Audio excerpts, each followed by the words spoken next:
This is Past the Rock. Don't tell me. The establishment has ears everywhere, even here. Ears? Instead, I shall simply ask G or NG. And you, my client, will shake your head in the affirmative for the letter or letters that best describes your status. Dirk is staying a math. Dirk is staying a math.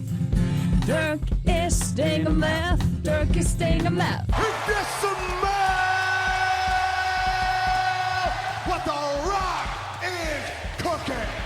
Recording live from two locations. This is Past the Rock. I'm Patrick, and as always, I'm joined by Jacob, aka Bethke.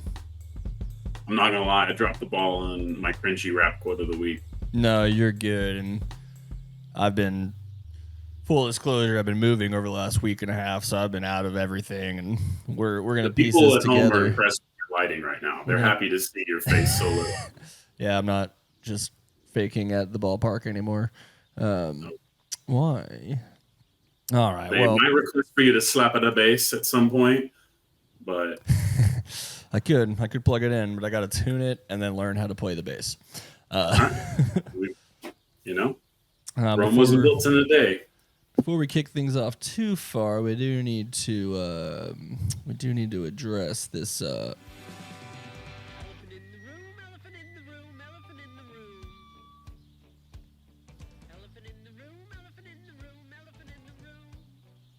Because if you can't tell, we are down a man this week. Last week ended with Caesar talking Aaron Rodgers and RFK, and then all of a sudden everything was gone, and we haven't heard from him. He's gone. We just need to move on. We need to move forward. But you got to be careful. You got to be careful in an election year. That's all I got to say. He's a sports martyr. But we're gonna carry on without him, and we're gonna bring you all the stuff that happened in the last week of sports. Yes. We'll do some brief flyby here on the Stars, who are still kind of just middling around. Sagan should be back tonight, and that's gonna help a lot getting Tyler Sagan back. He's an incredible two-way player. It's kind of hard to overstate how much he means to this thing. So he's been out for a few weeks. He probably needs to win a cup where he's actually playing, but that would help. If he can bring the Stars their second cup, I don't know. I don't know enough about the Hockey Hall of Fame stuff to know how any of that works, but he's a really, really good player, and he's probably one of the most skilled players that we've ever had in this franchise. So it's worth noting that, and what he brings out of his teammates, and the opportunities created and all that. We've missed him, and I'm happy he's back tonight. I think it was Pete DeBoer talking about Ottinger and how he's kind of had a down year, just expectation-wise, in the goal. His goals against average is a little down this year. Save percentage is a little down. But DeBoer brought up, this happens to all elite goalies from time to time, and it's maybe a good thing that it's happening in January, February, March, instead of May, June, when it really matters. So, hopefully he can turn that back around and kind of return to the Jake Ottinger we've been accustomed to. That's kind of it. They're kind of like going 1-3, first to third and back in the division right now. I was going to ask you, what the fuck is up with Winnipeg? They're good, man. They got our former coach, one of our former coaches. Which one? God, who's that?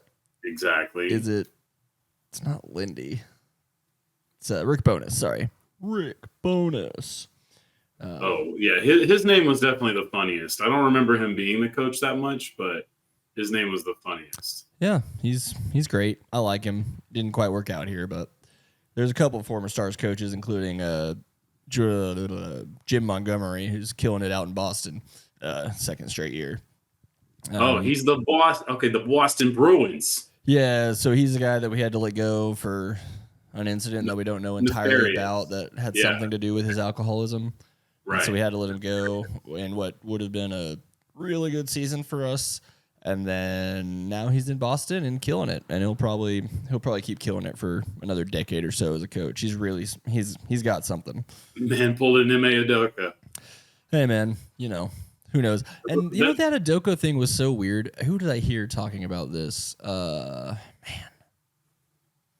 somebody was being interviewed on a podcast I was listening to, and he just kind of was talking about the state of sports media. Like, can you imagine 10 years ago in Boston if they're like, we hold a press conference to tell you that our GM's been suspended or our coach has been suspended for an indefinite amount of time and we can't tell you anything else? You think like, I think the guy said, you think Jackie Ryan or Bobby Ryan, is it Bobby Ryan and Jackie McMullen? Bob Ryan, Jackie McMullen would just stood there and been like, yeah, okay. No, they'd probably some follow-up questions. No, honestly, what is the difference between suspended indefinitely and why is he not gone permanently? Because those people had real jobs that they knew were going to be there. These media members now don't really have the same sort of certainty. I think that plays into it a lot. These people have to play ball. If you're a team beat reporter nowadays, the players have so much power that you kind of have to suck up a little bit unless you've already established some kind of rapport to where you can ask harder questions. But we give it to the players, but it's really the agents running the players that have this culture, in my mind. But anyways, they like to run the show. I was going to say, though, about the stars, about the hockey stars. As they say in hockey, let's do that hockey. Let's do the hockey. Now, 27th in strength of schedule with 13 left, according to Tankathon. How do you feel about that number? We're third in the division, right? So we need to be first. Third is better, or third is not as good as one. That's true. So we want one. Yeah. What is your confidence level? Because when I'm looking at this, I'm like, oh, fuck yeah. I mean, yeah, I'm as confident as I've been all year, especially like I said earlier with Tyler coming back. That's going to elevate things again. But really, yeah, it's all going to kind of come down to if they can figure out the right defensive pairings with the new guy Tanev in there. Excuse me. And then hopefully Ottinger. Yeah, like we need Ottinger to just be a little bit better so we can keep that one spot.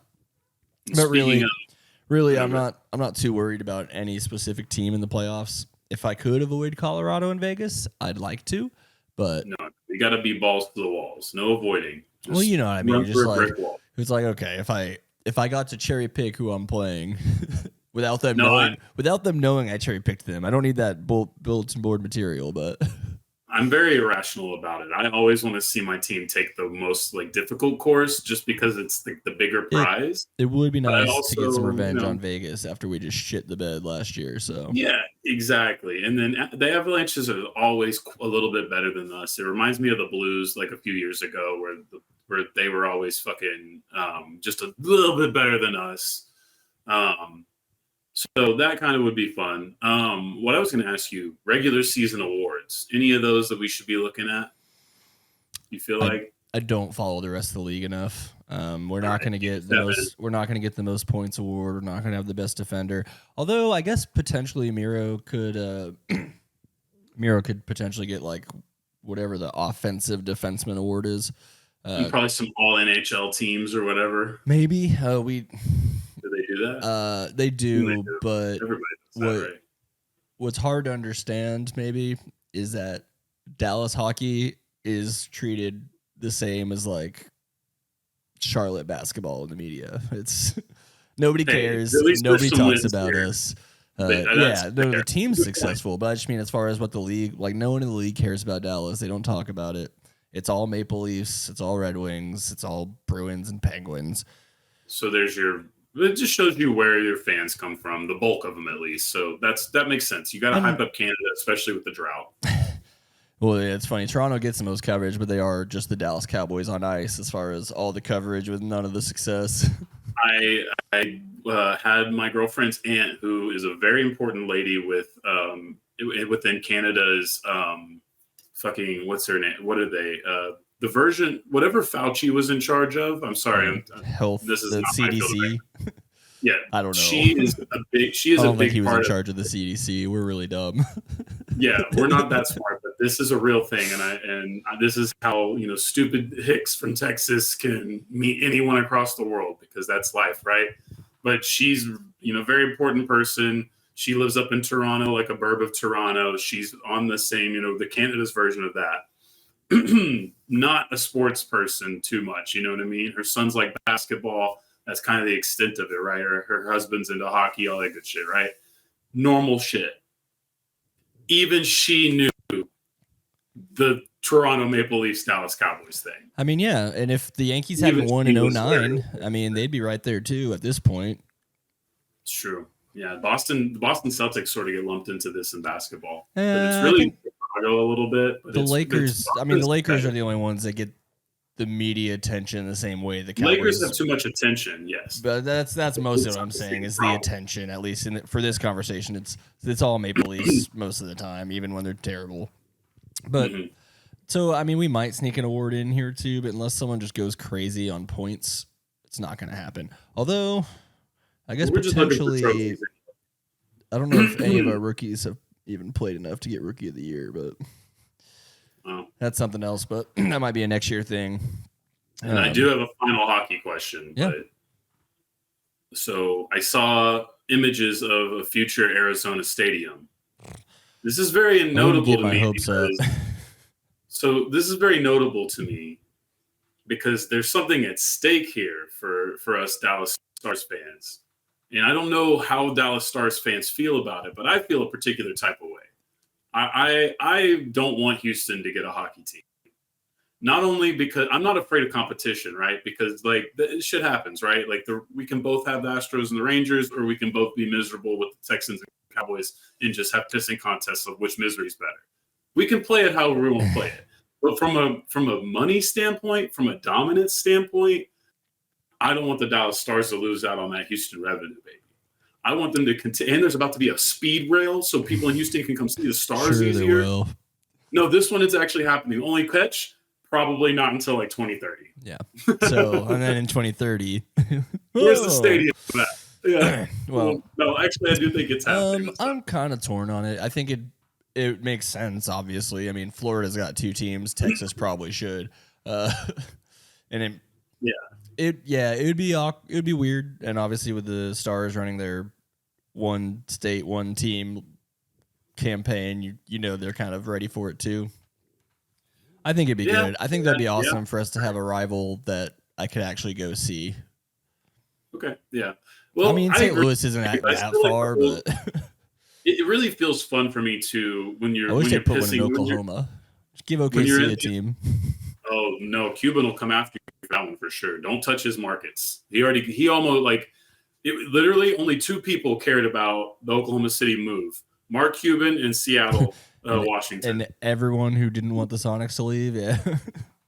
No, but that's the only 2 people that stood up. That was the only 2 people that stood up. Was those 2 sections of the ownership groups, right? And they're not even the ownership group; it was the city, because the ownership group was already the Oklahoma City. I don't really know, but was there a big Mavs contingent in Oklahoma? Really? Mark did consider in the expansion of in a world where the Oklahoma City Thunder never exist, the Mavericks absolutely play games in Oklahoma City at the stadium because they built that arena to attract the basketball team, and it was ready by Katrina. So then obviously the Hornets had already used it out of necessity.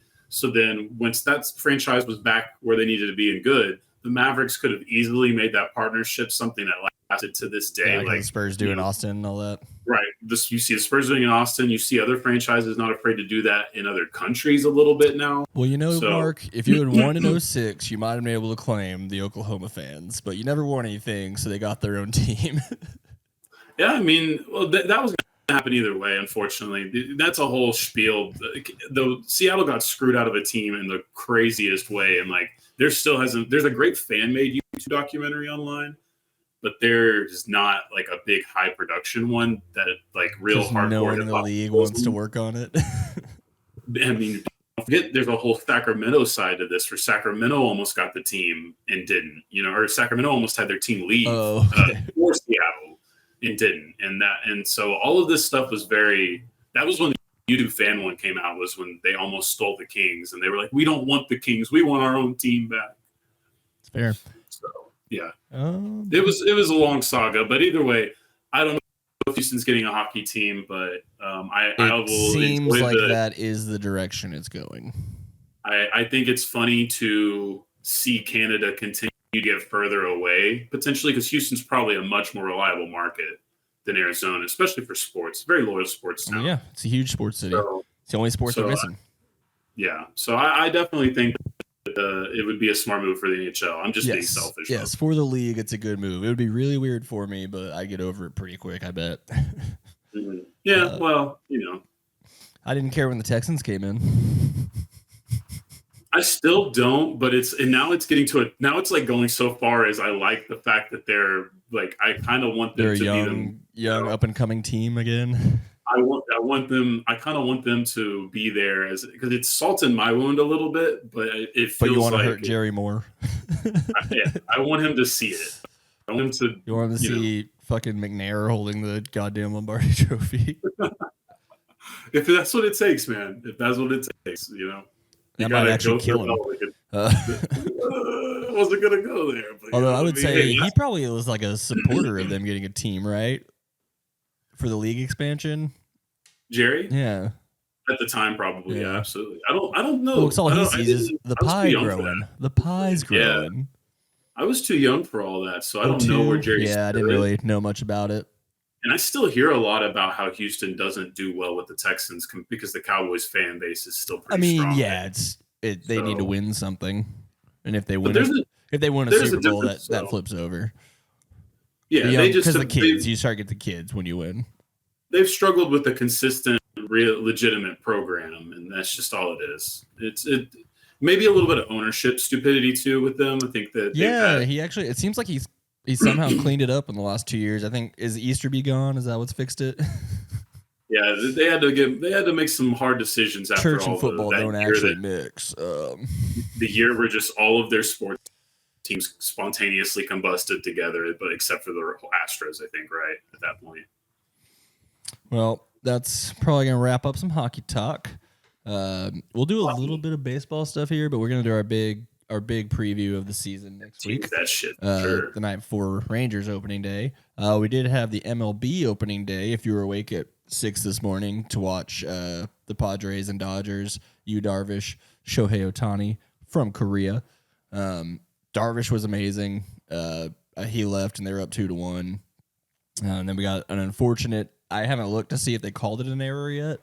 But the Padres are about to get out of an inning. First baseman, I think, is playing the ball perfectly. The ball is about to go into his mitt, and it just cuts through the webbing and into the outfield.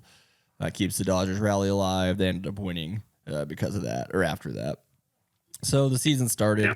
It was really nice. I watched some of it this morning at work. Since I bought a 20-game Ranger plan, I get free MLB TV, so I can watch everything but the Rangers.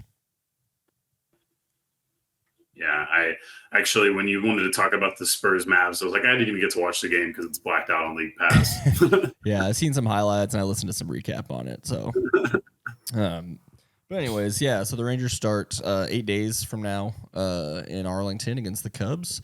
Apparently, they're not doing the rings on Thursday. They're just going to do the banner, and they'll do the rings on Sunday, which I assume is trying to get ticket sales for Sunday versus Thursday. Yeah, no, shit. It's baseball. You have a fucking 1,000 billion games. I mean, it sucks because I wanted to go to that, but I'll at least get to see the banner. I actually got an email that was giving me an opportunity to go hold the flag at the start of the game on the field, but I was like, I don't want to miss anything, and I definitely don't want to have like 30 minutes of some like 20-year-old intern yelling at me about holding a flag, so I'm going to go ahead and just go to my seat. Yeah, enjoy the festivities. It's about the moment, not about all that other bullshit. When's opening day? This is Thursday. Tomorrow? 8 days. Tomorrow? Yeah. 8 days. A week away. Okay. Yeah, they do the weird international start of the season, and then right, those guys will come back and do more. I think they might have another exhibition game after their first series. It's all weird. Duh, Patrick. I was just playing the role of the consumer here, of our viewer, because they don't know that next week is the big fucking season preview. We're going to pick our angles. We're going to do at least 20 minutes. I said it at the start, but no, they already forgot. It's a very quick culture. You know what I mean? You have to 8 seconds later, I think you just weren't listening to me. I think I caught you. It's all good. But yeah, so we will do a big breakdown next week and get into the new guys, what the repeat title hopes look like. I did want to mention here, and we might mention it again next week, that it's interesting, the fan perspective of us all being like, just fucking pay Jordan Montgomery, obviously. But, like, the Rangers did build in such a weird way where they spent all the money when the team was still bad. And we were all then like, why are you spending all this money on a bad team? And then they went ahead and won. And it's like, oh, well, please keep spending money, even though you did what we wanted you to do. So it's kind of tight. I don't know how. I'm not too mad if they don't bring Montgomery back. I understand not wanting to go over whatever baseball salary tax is because it's got to be high. Right. Well, I guess my question is, why has no one signed Montgomery at this point? It's interesting, and he's the last Boris client out there. And Scott Boris, for the last 30, 20 years or whatever, has been like the best agent at screwing teams over. But it seems like it's kind of declining. I don't know exactly where that started, but I'm going to say it's with Joey Gallo because he's the one who told Gallo not to accept the giant offer the Rangers gave him. And we've kind of seen how it's gone since then for him. And that might have saved our franchise. So thank you, Scott Boris. Blake Snell, who is the third Boris client, he signed with the Giants 2-3 days ago. So Montgomery's probably going to sign somewhere soon. A week out. Yeah, I mean, he doesn't need spring training. No, I feel that. I guess for me, I wonder more, are they trying to haggle the Rangers out of anything they could potentially leave out? I'm sure there's a part of him that's like, if we can make that work, I'd like to go there. But I do want to get paid for being one of the best pitchers on the World Series champion team last year. So, but I mean, Blake Snell, who I just mentioned, he won the Cy Young last year. He only signed a 1-year deal, I believe. What was, and I guess our interest was also because of money reasons, but I guess like some of this is a little baffling to me that people are still on the market this late into the situation. It's definitely changed over the last 5 to 10 years where younger guys are better sooner. So teams are more likely just to be like, we'll bring you in. They're not necessarily jumping to overpay. Yeah. Well, that's fair. I mean, I don't want to have people overpay. But at the same time, we have 2 ace pitchers making a lot of money, but they don't even really combine to be one pitcher right now. And we got to hope that either of them gets to play this year. And if they do, how long is it? I get it. I get it from their perspective. I think if Scherzer comes back, if DeGrom comes back this year, it's not going to be until August or September. But I think they're playing a long game. And we still have a pretty solid rotation. I mean, I think that they don't want to. Uvalde's great. They don't want to exacerbate their problem because they think that they have something they can build upon for the future. Well, and it's also just because if they go over the tax this year, then next year that goes, just like the NBA stuff, it accumulates. So if you can reset it this year, you might as well. Yeah, and they have a lot of young talent to pay, hopefully. And the idea is that they've got paid a lot the of old talent. Need to get paid. Seager and Simeon are already paid. Yeah. Actually, no, Seager's good forever. Yeah, fuck, I forgot how long those contracts are. I know. Yeah. You know what I didn't mention? Did I mention it? No, because that would have been last Saturday. The Stars did the Mike Modano. Did we talk about that last week already? It did happen. No, we did. We knew it was going to happen. Okay. But I couldn't remember the dates. It wasn't going to happen, but then it did happen because Texas weather. And that was funny because I saw on Twitter that the Stars posted it was postponed, and I made a joke to my friend chat Stars group, and one guy was like, well, thanks for letting me know because they haven't told us yet, and I'm here. So he got to go to a restaurant 30 minutes before any of the people down there heard about it, the delay. But and then did he still go? What's up? Did he still go? Did he still go? Yeah. I think he was at the game. Right. Well, they did the ceremony was supposed to be at 4 with a 7:00 puck drop, and then instead they did the ceremony during the first intermission, which actually worked out really well. Most of the fans stayed in their seats to sit there through it. They unveiled the statue. It's one of the best looking statues I've ever seen, if I'm being totally honest with you. They got Madonna's classic jersey flowing behind him.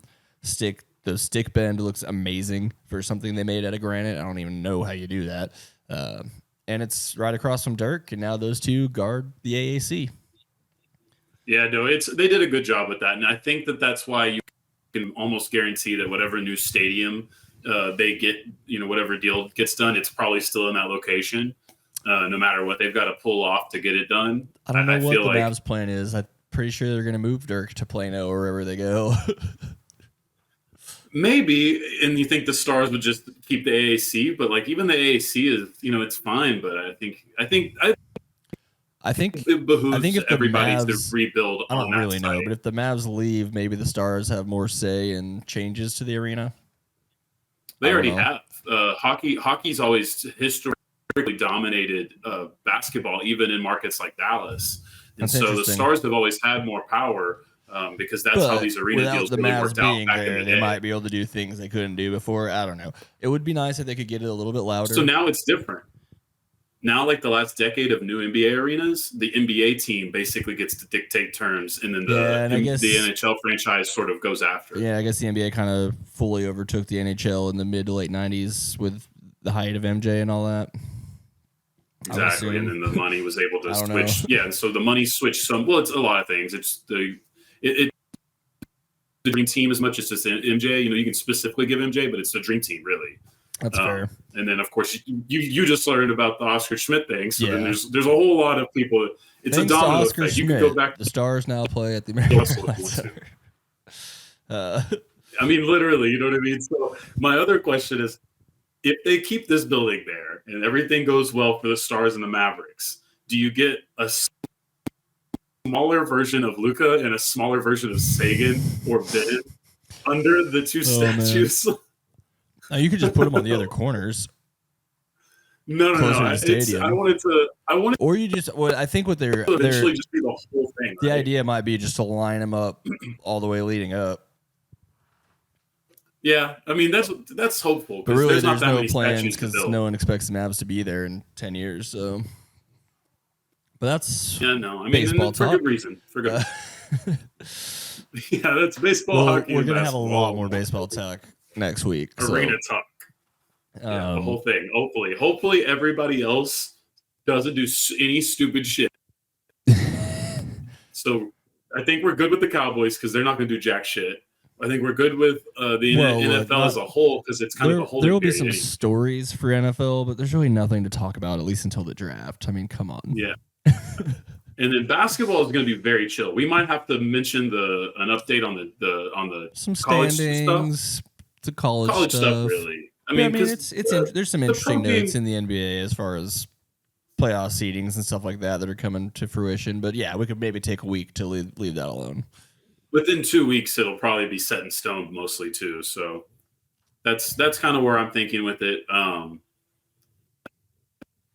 Because the Rangers deserve this. We deserve this. We deserve to enjoy this season as much as last season, if not more. But I'll make that point next week. And I was talking about earlier how the Rangers, kind of did it in a weird direction where almost like, and I heard Kevin Turner on The Freak talking about this either yesterday or this morning, that like after 2011, after 2010, when the Rangers lost the World Series, everybody's pumped for 2011. But this Rangers team just kind of won it. And so there's kind of a weird, we're not built up for this year. We're like, oh. What are we doing with our hands? I'm not sure what to do with my hands. It's really why it's a good thing to talk about and to flesh out because there's a lot of reasons logically to not pick the Rangers to repeat either. So we have to face that as a franchise. No one has, and I don't even know how long. Maybe I don't think the Dodgers have.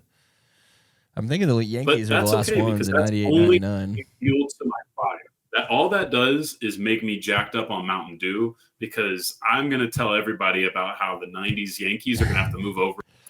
And obviously, Rangers. Since they've like doubled the amount of teams in the playoffs, it becomes a lot more possible now where if you might not have a good regular season, you can still get in the playoffs and make it work. Which is why historically the 20s Rangers dynasty will always be bigger than the 90s Yankees. Okay. I'm ready. I'm already ready. Let's go. Do a quick look back here. When was the last repeat? I am all the way over my skis, folks. Yeah, the Yankees three-peat in 98 to 2000, which was also a 4 of 5 if you count 96. Jesus. That's a level of domination you're not going to see in many sports ever again. Except for LA Dodgers couldn't get that done, which is really incredible. No, The I fact mean that that's neither of just those two teams did it. it definitely highlights the commitment of that team, that manager. There is something crazy going on there. But I'll never forget Joe Torre in like '96 being like, I don't know, if the Rangers beat us, they probably won the World Series. Makes me a little sad, but that's my It's my right. team. We don't have to worry The anymore. '96 2000 Rangers is absolutely my team. So The 2023 Rangers already happened, so we get to live in a happy yeah, place. no, I mean, I'm working with house money. And the 2024 Rangers have yet to happen. The 2025 Rangers have yet to happen. And maybe even the 2026 Rangers. I'm ready to get that greedy, folks. Man, if they can snag one more in the next 3 years, I'll just be on cloud nine. But yeah, we'll save additional baseball talk for the big preview. Now we're just kind of firing through some of this. Yeah. Would you like to hit some NBA or some NFL next? No, I think we should. We'll get into the little hoopity hoops here because we have we've tried to break some ground with the hoop law. I think that we're an innovator. People will see that. And the thing about innovation is it's not noticed until years down the line. But arguably, something just as big, if not a little bigger, has debuted on all platforms: YouTube, fucking Spotify, fucking Apple, fucking Tumblr, maybe. I don't know. We have a super podcast called Mind the Game. Oh, is that starring LeBron James and JJ Redick? And your glass is perfect. I wish I had some wine to do the bit. I should have got a bottle to do the bit. I watched it today. This was my it debuts on Tuesday. So it is a video podcast. It is a video podcast, and I would highly recommend people watch it as a video podcast. And I would also highly recommend people watch it as a TV show by itself. Do not multitask, especially if the first episode beats you up. Because I should say that's the only thing I've heard about it so far is like it's really good, but if you don't have like somebody showing you film while they're talking about it, then you just don't know what the hell they're talking about. And this is why I think it's going to be amazing. I don't know if they released it first and then they edited it, but by the time I saw it today, I thought it was completely perfect. Okay, the guys that I heard, they were talking about this yesterday. They just listened to it, and they were like, "Just don't if you listen to alone, it because it's too much." Yes, it is. You should consider it a TV show.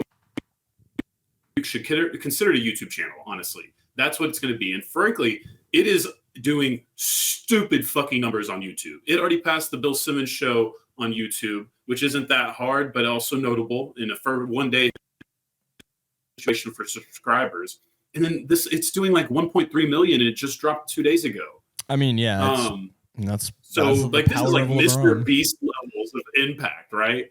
So JJ Redick, fucking shout out to the new father. Like, I'm sorry, Bill Simmons, you're dead. You're not paying you're over here fighting with your union. Spotify's over here underpaying your employees, and you're getting shit on for it. That's not my problem, bro. Because JJ Redick got out from under you and became the Podfather. He stole the Podfather. Was the old man in the three under Simmons? Yeah, that version was so there was 3 versions. It first started on Yahoo, I think. As a part of somebody. It was a part of another umbrella, and then JJ stopped doing it so that he could focus on basketball. And then Bill brought him back to it by the end of his playing days, and then he didn't like how Bill was running shit, so he took it on his own, and that's how we got here. Where he's working with the collaboration with ESPN, a lot of people now, his own production stuff. So here's kind of the basic explainer of the first episode. JJ sits down, gives you a little intro into what it's about, why they did it. Always a great idea for the YouTube channels. Then he explains the basic concepts that they get into. Like, he explains some of the terminology LeBron especially uses a lot. And then he notes that they're going to show you actual game film. And that's exactly what they do. So when they're having a conversation, say, JJ says something about, they're talking a lot about how to run plays and stuff, right? How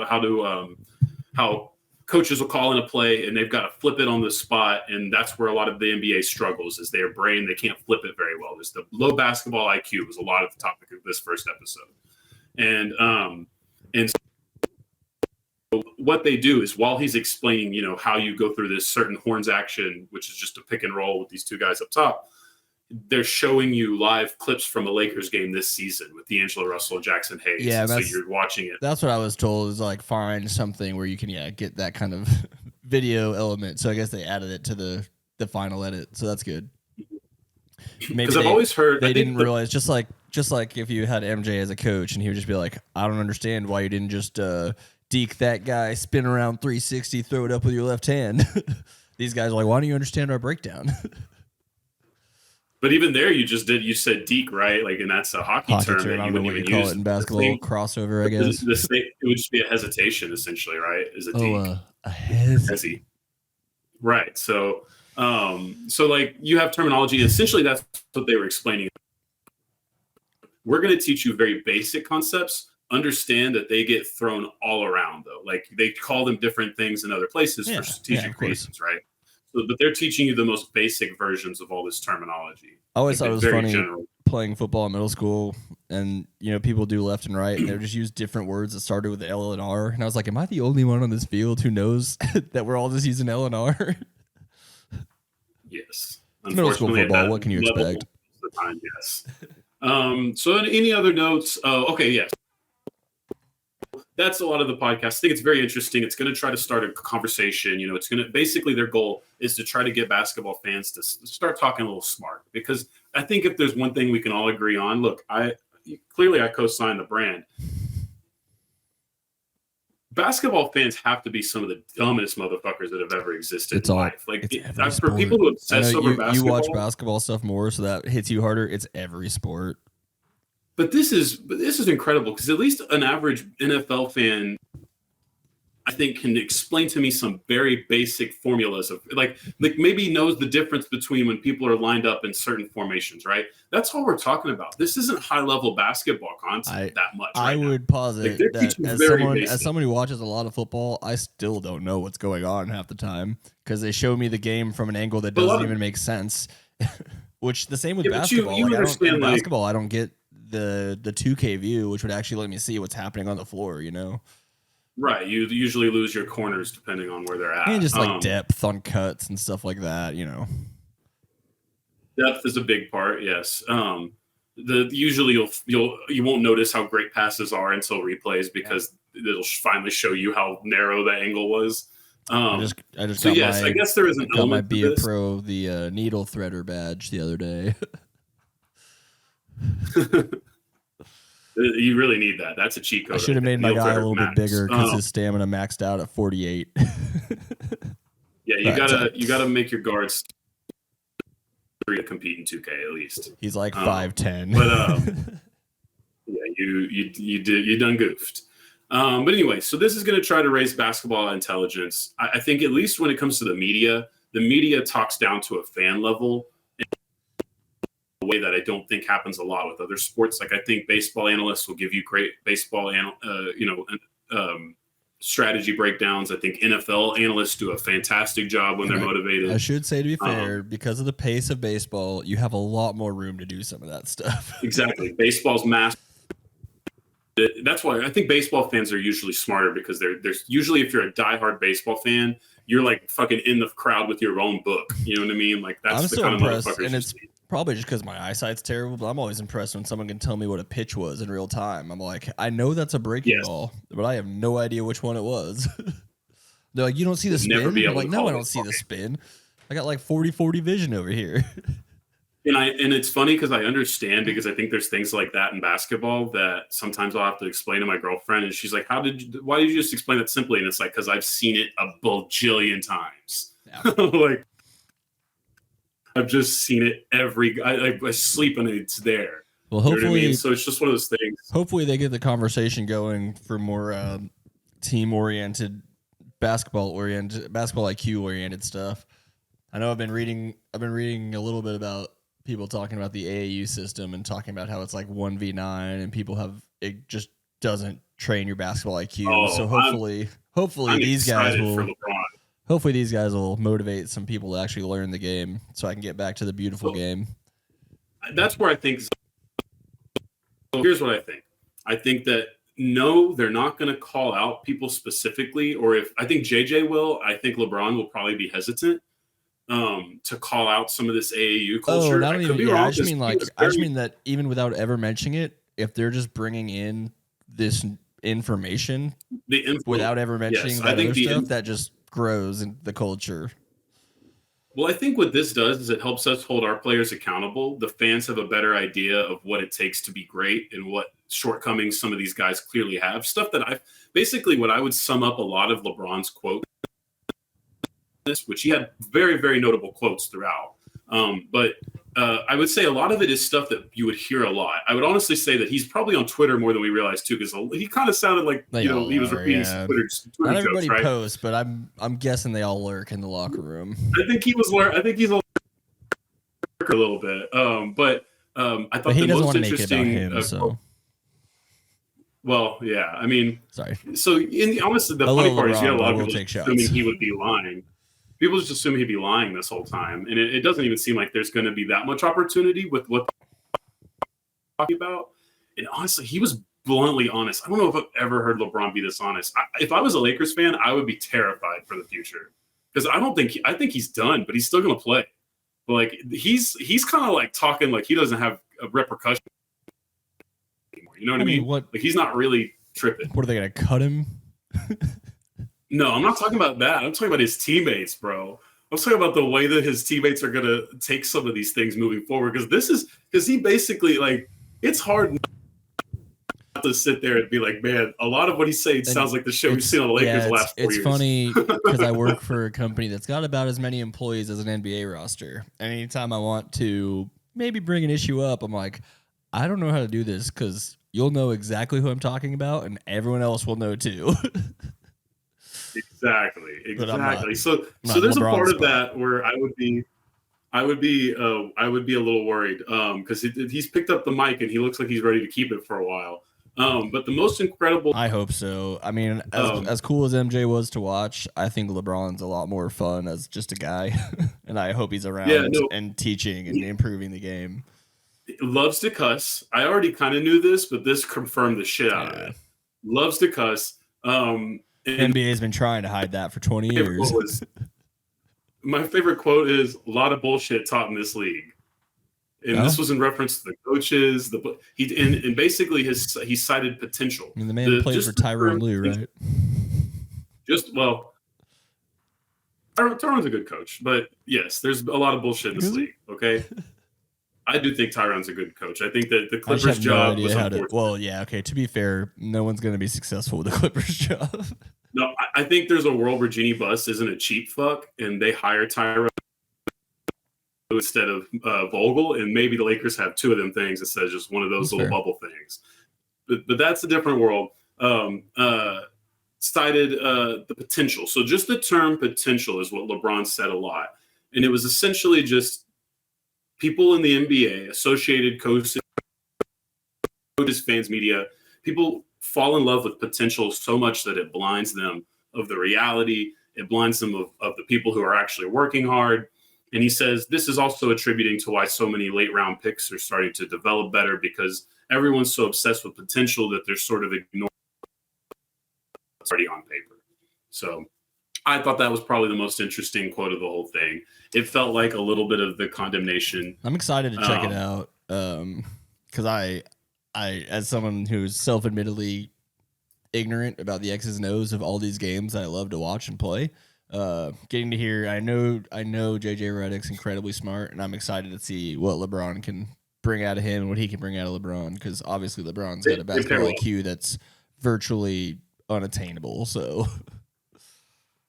They pair very well, and there was a little animosity, and JJ got to show that he's not just going to bend the knee, and I thought that was good for the first episode because it was very simple, but JJ was very quick to like stand his ground, and I thought that was necessary because if he would have played it the other way, where he's too kiss-assy, then no one would have believed the authenticity. But he has no reason to do that. This is something that you can do with LeBron because he's comfortable. Like I know people make They have a jokes, comfortable relationship. but LeBron's not a guy who, if someone in the know calls him out on something or pushes back on something, it's not going to be like MJ where he's like, I hate you and you're dead to me. And well, and this was simple too. He was just talking about reads out of a screen, right? For catch and shoot player, the reads out of this one action. And he was like, JJ, you only had 2 reads, right? And then he finished this thing and JJ's like, oh yeah, hold on. I had more than just 2 reads. And he was just like, no, I'm sorry. I was talking about the Clippers era, not the Sixers era. He's like, yeah. And so they just kind of like agreed to disagree and move on from that point. But it was nice to see JJ not just take it on the chin to be like, no, and I'm sure LeBron's smart enough to know that he could learn something from listening to JJ Redick talk about basketball, like something that he might not have gotten right yet or could improve on. Like, I think he's the guy who's always open to learning and isn't too afraid to listen to people who, I don't want to keep using MJ. Let me think of someone else. Carmelo, who just aren't about it. But Carmelo does good. Carmelo does good. He has a podcast too. Carmelo is really good. Oh, but as a player, he wasn't taking advice from guys who were corner 3 shooters, I don't think. Well, probably he was, but that might have been his problem because that corner shooter was J.R. Smith. Hennessy, baby. One of my favorite all-time players. Yeah. So anyway, go watch it. We'll put the link in the bio. Maybe it'll give us some. Oh, go ahead. No, we'll put the link to the show in the bio too. Maybe we'll get to piggyback a little bit. Who knows? The algorithm's funny like that. I'm gonna say one of my biggest what ifs in sports is, what if J.R. Smith knew how to read a clock? I've always answered that the same. There was no chance they're going to win that series, but they steal game 1. The way LeBron was playing, the deflation he felt must have ruined the rest of that series. Well, it wasn't the deflation; it was the broken hand that he suffered after the game. Yeah, alleged broken hand. We're not real sure, but it probably broken At hand. least like bruised, it sounds logical. Yeah. I've always said that. I would like to say the best case scenario is the Cavs losing 6, but that was not. I never ruled the king out.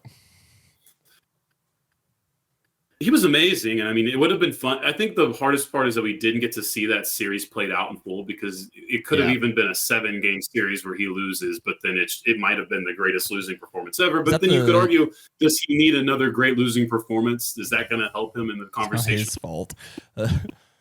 He didn't sign Zydrunas. But that's how people do this. But that's the way people look at this thing. So yeah, I know. Hopefully this will help him in that debate because there's obviously some funny stuff with the GOAT debate going on right now. I don't know if you've seen the MJ can't go left. No, but I mean, at this point, I don't even understand that the longevity argument should just. Well, it's never going to be a winning argument. No, there's never going to be a right answer. Yeah, the problem is, again, I think I've said it before. In my head, the best basketball player that ever lived probably never left like a playground. Just never didn't make it their life. But also, like, you're competing against Jordan the Brand, and that's just an impossible task. So. And really, that's what this podcast poses the question of: is if your opinion is that it was somebody who never lived with their potential, this podcast would essentially argue the opposite, where it's essentially showing you all the little things that matter at the NBA level that separates all the people who are born with it from the people who can work harder. Basically, the reason why Victor Wembanyama is terrifying is not just because he's 7'5" and agile; it's because he's agile and quick as a goddamn whip. And that's the thing. He's still getting better. But I mean, that's the thing is, of course, he's getting better at his age. He should be getting better. He's an incredible floor, and who knows what the ceiling will be. Yeah, he could be, potentially unstoppable because he's such a goddamn. Yeah, person. That's a big part of this whole. He's very Porzingis, but a little bit better. Maybe a lot of it better, but he really isn't. There's no comparison. I mean, as far as unicorn, a 7-footer who can do a little bit more than most 7-footers ever have. He's Durant, but stretched out a little bit further. You know what I mean? It's crazy. It's not as good of a shooter. We'll get to that, but we will. But before we move on to that, I thought that the last part I would give away, and this is to keep it on the Spurs, but to transition. Can you tell me what the podcast is called again? Because I already forgot. Mind the Game. Mind the Game. Okay. Mind. Yeah, Yes, it's like Mind of the Gap. Mind. Yeah. Mind. But this reminded me of a funny quote that Pop had, and I don't remember if it was the beginning of this season or if it was the end of last season, where essentially he just talked about, or no, it was his Hall of Fame. It was the Hall of Fame speech. Okay. Where he just talked about how fucking simple basketball is. Mm-hmm. And he just talked about how funny and comical his success is to him because, for him, it's such a simple fucking game. He's like, it's literally 5 plays. I mean, it's just like soccer, just like hockey, just like football. It's a warlike possession and maneuvering competition. Yes. Now, obviously, basketball involves a little bit more of you need someone to be able to actually hit a shot at some point. But ad-libbing. I would say improv. I would. Yeah. If you it's jazz, just comedy, like we Michael really Scott said. Comedy. It's jazz. Yeah, I mean, basketball is jazz. It really is. It very much is. I think soccer should be jazz, but unfortunately, its history makes it a little more. Soccer's a little bit more orchestral. There's slow builds, crescendos. Yeah, it's got to work in concert with each other perfectly as tandems, like teams and lines. Yeah, I agree. Yeah, that's a good one. But yeah, Spurs Mavs. That's an awkward transition into the Texas two-step, but in real life. The Mavs and the Spurs played last night. I did not watch this game because that's how League Pass works. It went. But I probably would not have watched it anyway, to be honest, just because it's college basketball season. It's the dead point of the NBA right now. I'm checking to make sure people are doing what they're supposed to be doing. And if they lose games or shouldn't lose, that's when I go to the old handy-dandy tablet and put on a game, and say, hey, what the fuck happened? Why didn't you win this game? And so didn't have that happen with the Mavs. No, the Spurs kept it competitive. They brought it back. But the Spurs have been the best version of themselves they've been all season. There's some concerning parts, but mostly the Spurs. Wemby's conditioning clearly has started to. Well, Wemby's a part of it, but I think the biggest issue is it feels like there's some comfort in knowing what the future of the Spurs is 100% going to look like. I think for you and I, it was very easy to say that nothing's changed in a year. But I think internally, they all get it now. Like, they kind of understand that, like, this whole thing is going to move this Wembenyama guy. And, like, if you don't plug in, play with it, you could be gone as soon as this offseason. Because there's a good potential that the Spurs want to both, develop young talent and acquire veteran talent at the same time. They need a couple in there, but when they're ready to compete. And who knows? And so we'll find out a lot of that question. I did want to just highlight this. So just in the interim and looking in the future, obviously we can't project what the Spurs are going to look like. But we have a pretty good idea what the Mavs are and what they're building towards. Yeah. This was a great game for that, just because the trio of PJ Washington, who did not have a great night otherwise, Daniel Gafford, and honestly didn't have a great night on the box score, or the plus minus either. Daniel Gafford. But that team defense was. All three of them put together that's such a good formula for keeping Wemby in some sort of check, both now and moving forward. Well, yeah, I would say especially now when he has no other weapons, really. I mean, Sohan's good. Vassell's good, but he doesn't have a real number 2 yet. So Vassell and Kyrie both had some concerning plus minus numbers, but the reason I pair them together in this conversation, I would say, is it's a similar situation. Do you make up for the plus minus? Like, plus minus can be a tricky stat. I was about to say, because I know from looking at my Twitter feed, Kyrie last night definitely made up for the plus minus with his second half performance. So exactly. So that's why plus minus is not a perfect thing, and you can't go off of 100%, but it is a useful barometer sometimes. I think we've had this exact conversation maybe about a year ago. Probably so. Not about them, but plus minus in general. I do have to. It's just plus minus is so misused, man. It's so misused. Anyway, I just pointed that out because Vassell still has some concerns. The shooting consistency is the biggest one, but he's got such a great athletic body and frame that, like, I have to assume that next year. Young. And again, like I said, if they can find a true number 2, that makes everything easier on everybody else. Maybe not even a number 2, maybe a number 3 or 4. Well, just opens everything back. I would say a number 1, but not in talent, right? A number 1 isn't a point guard.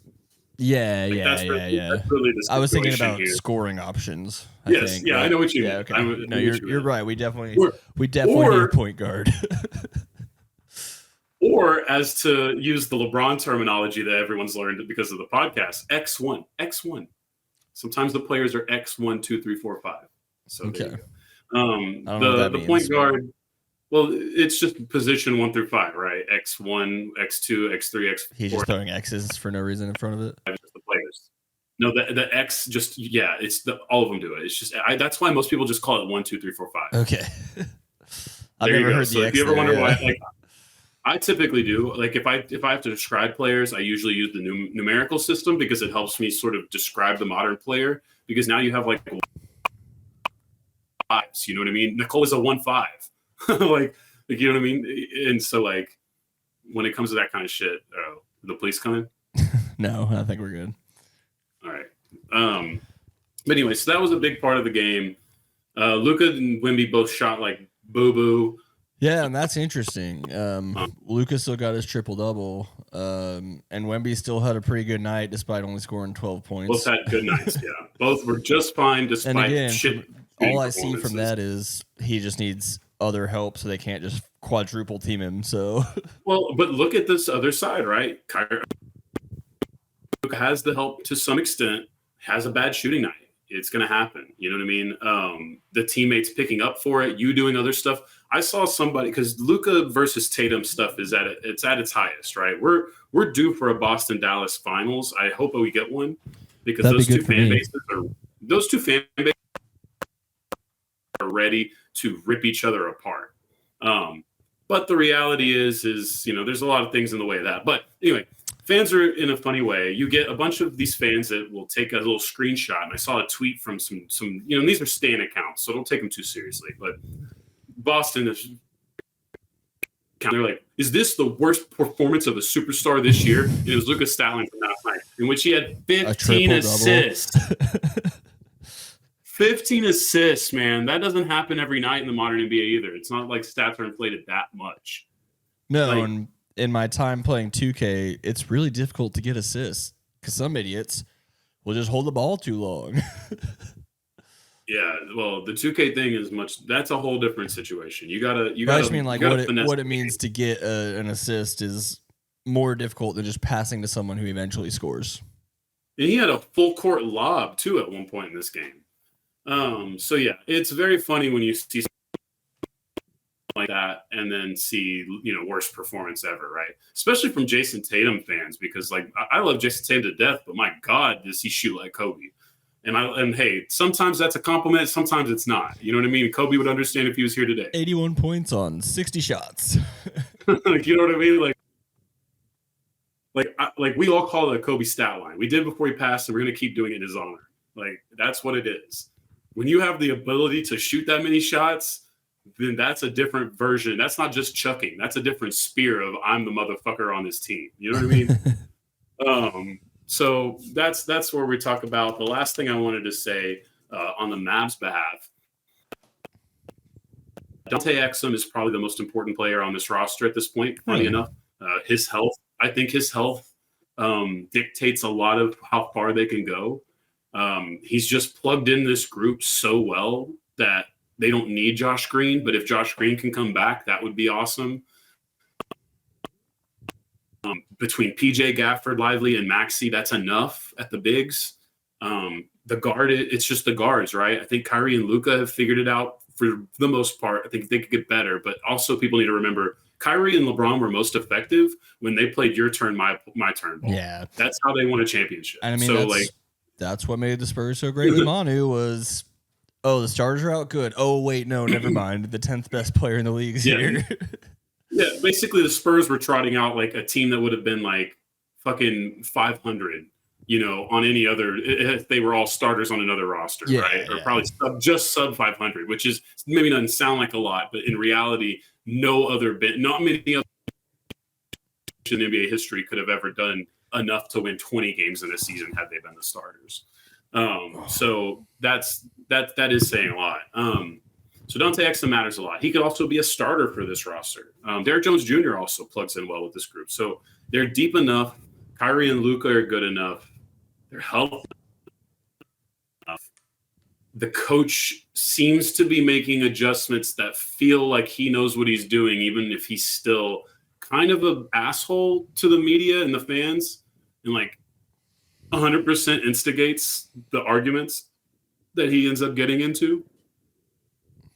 I just don't know, man. I don't think he's got the X's and O's and the rotation stuff to actually win a title as a coach. I think in a 7-game series against a good coach, he's just going to get smacked. I also don't know that he has the talent this year. I think the best case scenario for the Mavericks you have the talent. Well, you have a shot, but you don't have the talent if everybody's healthy. No, and obviously it almost, and this is probably a dumb fan thing to say, but it definitely feels like it all depends on how well Tim Hardaway Jr. is shooting in a series. It does kind of, though. It does, because either he's unplayable or he's the biggest X factor in the world, right? That's a big volume. That's a big difference. With Lively and Gafford, they've greatly improved that defense. So now it's... Yeah. Then there's some other questions like, why is Maxi Kleber still on this team? Kleber's still necessary, right? Like because they don't have, like Gafford himself isn't good enough. Lively himself isn't good enough right now. This group, the combination of what you can throw out on the court for 48 minutes is why the Mavericks are much more potent this year than they have been. Okay. And all of those guys are sort of necessary because, like I said, they can't lead anybody right now, in any one person at least, other than Luka and Kyrie, right? But that's kind of the issue. It's also really important for them to win some games because this is like they should not be in the play-in. Yeah, the Lakers and the Warriors are doomed to the play-in. That's their fault. If Houston makes the play-in, which I don't think they'll do, even though they're making a hell of a run at it late, I think that's good for them, right? But the Kings, the Clippers, and the Mavericks are all sort of sitting there looking at each other like we don't belong here. Oh, and the Suns. The Suns belong in the play-in. Suns can get out of the play-in very easily, but they belong there. I think time will put them there. But the Kings, the Mavericks, and the Clippers are all talented enough to not be in the play-in, but inconsistent enough to where all three could easily be in the – even all three could be 3 or out of the 4 play-in teams because of how damn inconsistent those groups are. So I think getting some leverage right now would be important. I do know that as of the recording tonight, Sacramento and the Clippers both have easy games. Games they should win at least. So the Mavericks will have to keep and hope for losses down the road. But we will monitor that situation as we go. Only other thing I wanted to tease in basketball was the college game. First 4 started yesterday. The Mean Green repping the NIT. Repping the NIT. We're not going to cover the, but I do think they won their first game. We had a kind of a fun start to the tournament. So Wagner versus Howard, both of them were looking for their first ever NCAA tournament win. Howard is a pretty nice story too. I think it's one of the first HBCUs, or it's one in the longest time. They had a pretty big beating to start this game. And then all of a sudden, the team that was one of the most accurate three-point shooting teams remembered that, and they shot themselves back into it in the second half. But guess how they lost, Patrick? I don't know if you saw this. No, I haven't seen anything college basketball related this week. With 10 seconds left in the game, they got not 1, not 2, but 3 attempts from 3 to win the game. 2 offensive rebounds. Missed all 3 shots to tie the game. I'm sorry. It would have tied the game and put it into overtime. It was sloppy. But that's exactly what I expect out of the NCAA tournament. So it was sloppy, but it was exciting. Especially in this 1 and done, 2 and done era. First game, right? Let me tell you how bad the second game was, though. So we had Virginia versus Colorado State to play the mighty Texas Longhorns, right? That's what's at stake in Which that is still game. so confusing to me that you can do the play in and all of a sudden you're playing against like you're in like a 10 seed instead of a 16. I haven't heard that explained yet, so I really don't get it. They've been doing it. It was just last year it was 11. You would be the 11 seed, but now it's the 10 seed. It would seem to be that's how you would fill your 16 seed, but no, because they want it to be more exciting or something. It's weird. I think it also has to do with the mid majors and automatic qualifying bids and all that bullshit. So Colorado State, they win. Congratulations. No offense, but this isn't about you. Virginia got put in to the big dance. And the first sign that everyone knew they were going to lose this game was, you know how we always see people react to being announced to the tournament? Mm-hmm. Actually surprised. Like their players and coaches were genuinely shocked to see their name pop up in the first four. Most people thought this would go to Larry Bird's alma mater, Indiana State, who has the Robbie Avila guy. I don't know if you've seen him. He's a kind of a big dude with dorky glasses, but he can cook fools. So for TV purposes, shame on you, NCAA. But don't worry, they got what they asked for because the Virginia Cavaliers did not score a point for an hour of real time. Now, does this include the halftime break? It does. But this means that they didn't score for like 7 minutes of the first half, and then not until like 15 minutes into the second, or not 7, 8 minutes into the second quarter. They were, guess what score they were stuck at the whole time? 69. 14. Oh. 14. Yeah. So college basketball has diminished in quality over the last 30 years a bit. Well, the men's game. Yeah. I think for the women's game, it's thriving in ways we can't even imagine at this point. But just for to this clarify product, what I was asking about hilarious. With the plan thing, so basically, I just had it. The first 4 games feature the lowest ranked 4 teams that received automatic bids. So they got an automatic bid. That's why they're not going to end up being a 16, even though they're ranked lower than other teams that didn't get an automatic bid. Yeah. Damn, that makes sense. All right, well, cool, I guess. Grambling versus Montana State's probably over by now. I don't know what that is because we're doing this. I gotcha. Look it up. And Colorado versus Boise State. And that's a very interesting one, especially for some people with brackets, because I have Colorado going to the second round of my bracket. I don't know about you, though. So I need Colorado to hang it. I don't think I took any play-in teams. I didn't even pick the play-in games. I don't think our bracket pool that we were doing even included those. They didn't, but you had to kind of. Well, you could pick the other team, but it wouldn't have been. It was just a blank who it would have been. Colorado has Cody Williams. He's going to be in the NBA. They have a good team around him. I decided that I was going to vote for my rooting interests, and I want to watch future NBA players during March Madness. And I know that's unrealistic. I know history's telling me not to do that, but I did it anyway. I pulled up the women's college, and I was like, you didn't tell me Presbyterian and Sacred Heart were playing today. Yeah. I'm happy for the women's game as a whole. We're in overtime on True TV. Grambling State versus Montana State. 82-78. The gambling goons ascending. Yeah. So they're in overtime. That'll be decided here in just probably like 5 minutes or so, unless they tie it back up. And then do they do like hockey where they just do like a free throw contest to decide after overtime? I'm just kidding. Nope. They just keep running that shit back. 5 minutes. No, I think eventually it goes down to 3 minutes though. Yeah. But anyway. Yeah. Sounds terrible. So yeah, it's Grambling, Montana State, Colorado, Boise State tonight. The women's bracket, it's top heavy, so I wouldn't get as worried about the little things. The notables there, we talked about South Carolina's undefeated. They fell to LSU last year, so they want revenge. They're on the same bracket. But obviously they could play each other again. You got Iowa and you got Caitlin Clark, who's going to be, this force of women's basketball potentially. That's very to see how that turns out for her. They'll have LSU in their side of the bracket.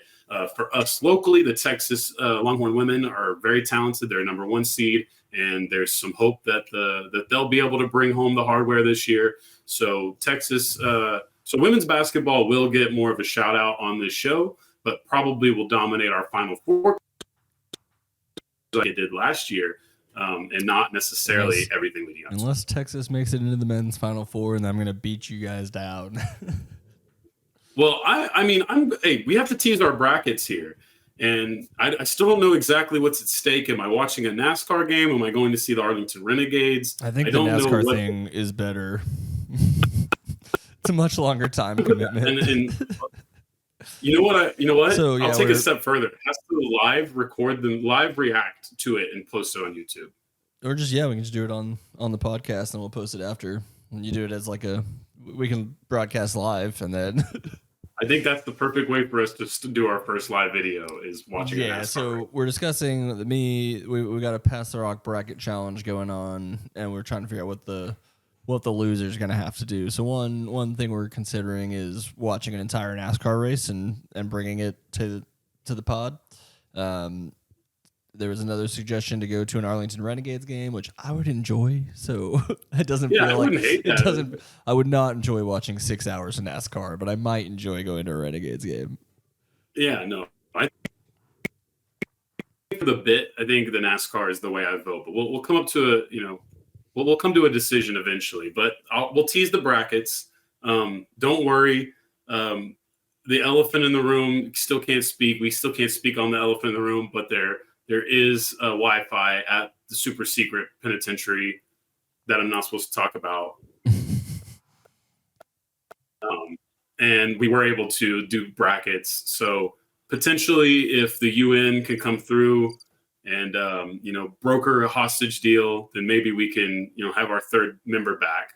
We'll have to see. This is above us now. But in the case that he does come back, he has decided to vote the way you did and pick Houston. Would you like to defend yourself for going chalk? Or not really going chalk. I guess UConn is number 1 overall, but a lot of people are going to pick Houston this year as well. From the very few experts that I've listened to, it's a lot of Big 12 talk. So I'm going with the Big 12. Unfortunately, we are in Big 12 country. Yeah, these are national guys. I don't know. I don't know anything about basketball, especially college basketball. So I try to pick a good. I try to pick a good 14 over 3. I try to pick a couple 12 over 5s, and then mostly run chalk for a lot of it. I lean on a different source. I've got someone really stupid making a crazy run. I'm trying to figure out who it is, but it won't let me see the brackets until the actual game starts. So I got to look at it somewhere else. My formula is always. Cliff notes. Honestly, shout out to Sleeper, the Sleeper app. That was really cool. They had nice little notes on some. I like of the the way stuff. this is working. They did a good job. It's a really cool looking thing. If you want to sponsor the pod, you know who to call. But either way, I think I have Grand Canyon making a run to the Elite Eight or something stupid like that. Yeah. Basically, I go off vibes. And then I double check. I listen to a couple of the main shows for injury stuff because injury stuff is always important. I always want to know that somebody's not going to be there. And then I just kind of go off vibes. I'm like, oh, you're a shitty defense, but you shoot a lot of threes. Okay, this, because nobody's experts at this. Even the people who have to watch all these college basketball games every year. And I can't remember if we discussed this pre-show or not, but basketball is not meant to be decided in one game. That's not. I agree. I would never the in-season tournament. They have to do it, and it's fun, but that's not a true way to determine who the better team is. Just who won that game, which is fine. But that was ultimately my biggest issue with the in-season tournament is yes, it's the best way to do what you're trying to do. Well, they at least did a group play to start it. Though they did it World Cup style. They did World Cup style, but ultimately give me free if you really want me to be intrigued. I want a little bit more than just one off. But yeah, so I picked Auburn to win it all, and I picked them to beat Houston. So it's not like I'm actually that much against Houston. I think I've got Houston versus Baylor is my deal. Yeah, I don't believe in Baylor enough, but Baylor's the top 3-pointing shooting team in the country, dude. I think actually the biggest fear I have with Baylor is I didn't even know when I put in my bracket, but today Scott Drew announced that he's returning to the team. despite being courted by other teams. And I know that sounds like a good thing, but I've got to be honest with you. About it, when my coach who rebuilt my program and then delivered a national championship to me after a murder investigation, like, let's not forget that he got handed the keys to a car taken away from a coach because he helped someone hide a fucking murder. Like, never forget what Dave Bliss did. Did he know he was hiding a murder? He did. He absolutely did. He absolutely aided into that situation. He definitely helped all of that. Anyway. I think I was thinking about that. Was it New Mexico State where the coach like helped the kid get the gun on the bus or whatever? No. This was just him trying to help the dude lie, essentially, is what he did, like a dumbass. But anyway, so Dave Bliss, all that shit. This man takes over a program, builds it into something that has NBA potential, gets a couple of fake NBA guys in there, doesn't really work, goes more college, set formula, and then manages to both then turn it into the pro factory he wanted it to be, while also winning a national championship and competing annually for the Big 12 title and for more when it gets to this time of year.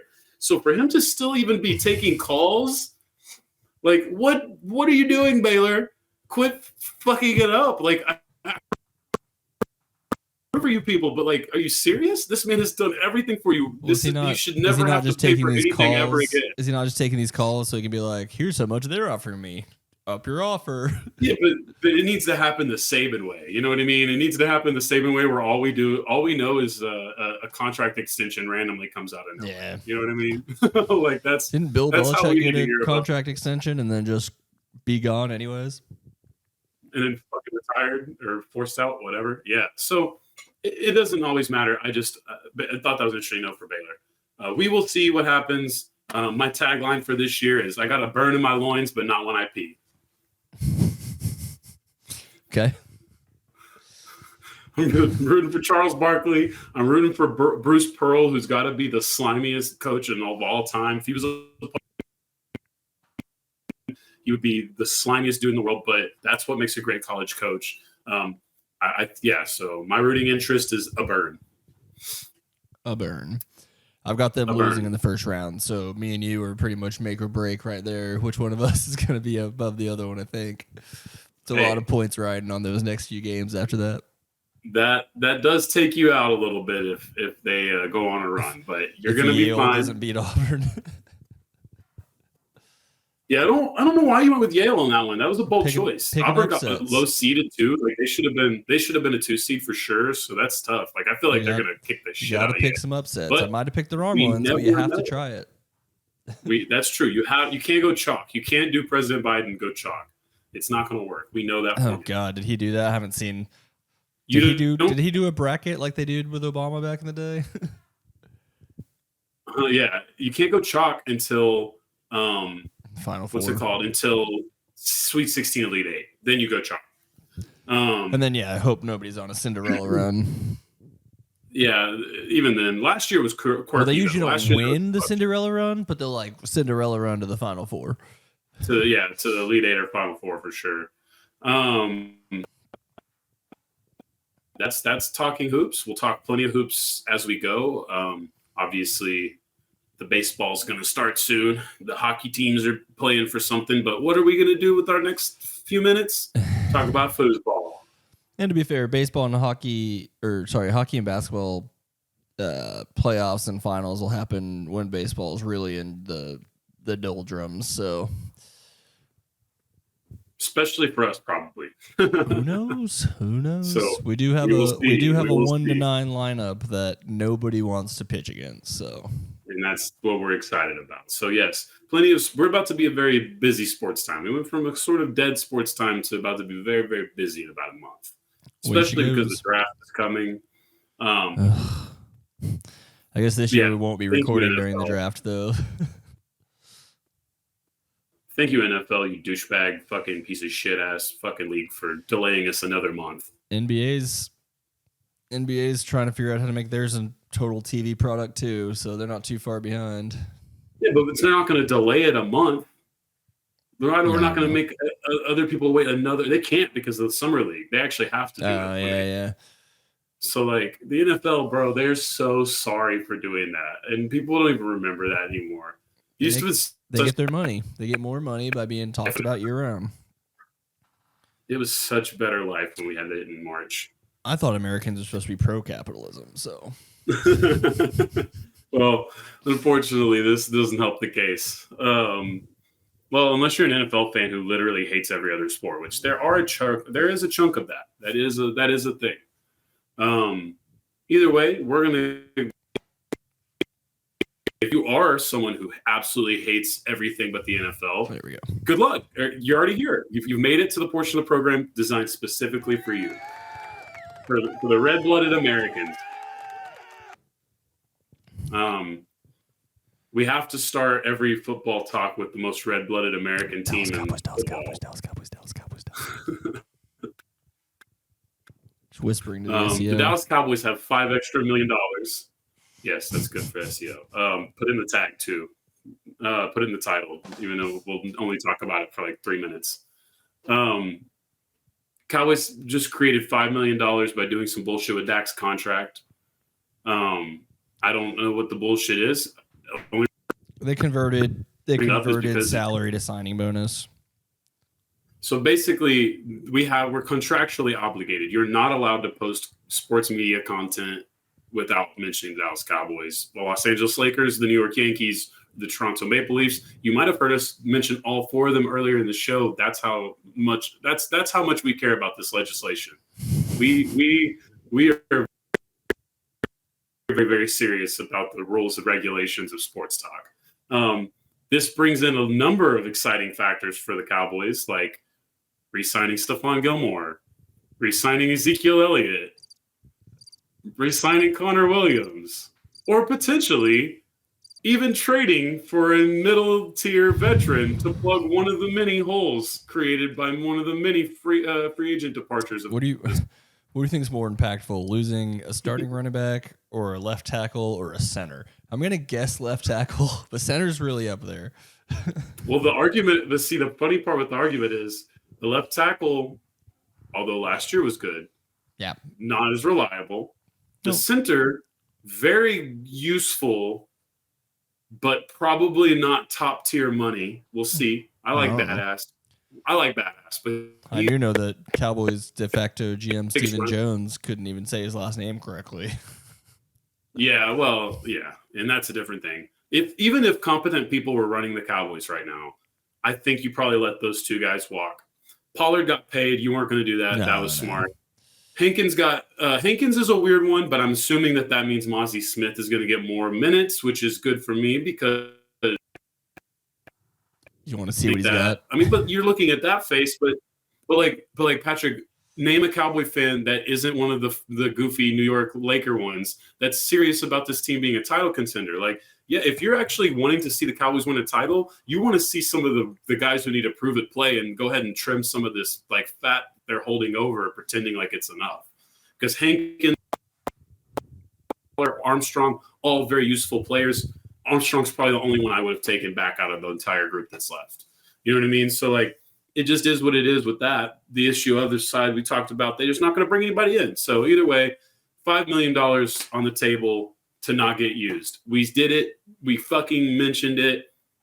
We also have to mention another Cowboy, Leighton Vander Sex. Leighton Vander Esch, your Hall of Fame career didn't quite come to be. I forgot to get a wolf sound. They said whenever we drafted him that he fell to us because he had chronic back problems that would probably stunt his ability to play football for a long period of time. That's what you want from the hard-hitting linebacker is neck and back problems. And what happened?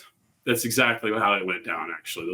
Congratulations to those people. They nailed it. He was wearing a cowboy collar that was like 5 times bigger than a 90s cowboy collar.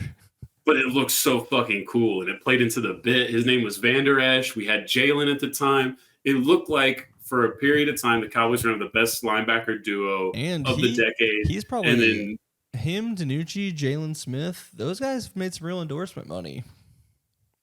But I think Vander Esch. Yeah, I mean, I look, don't think Vander Vander Esch- Esch actually needed the Cowboy name to do that. I think he's already a legend in wherever Idaho or whatever. Vander Esch was 1,000% a Hall of Fame level talent, but that man had no healthy bone in his body. And we knew it pretty early, and it kind of just kept rearing its head, and then it became the Sean Lee thing. And then, like, when we talked about it earlier in one of the pods a week ago,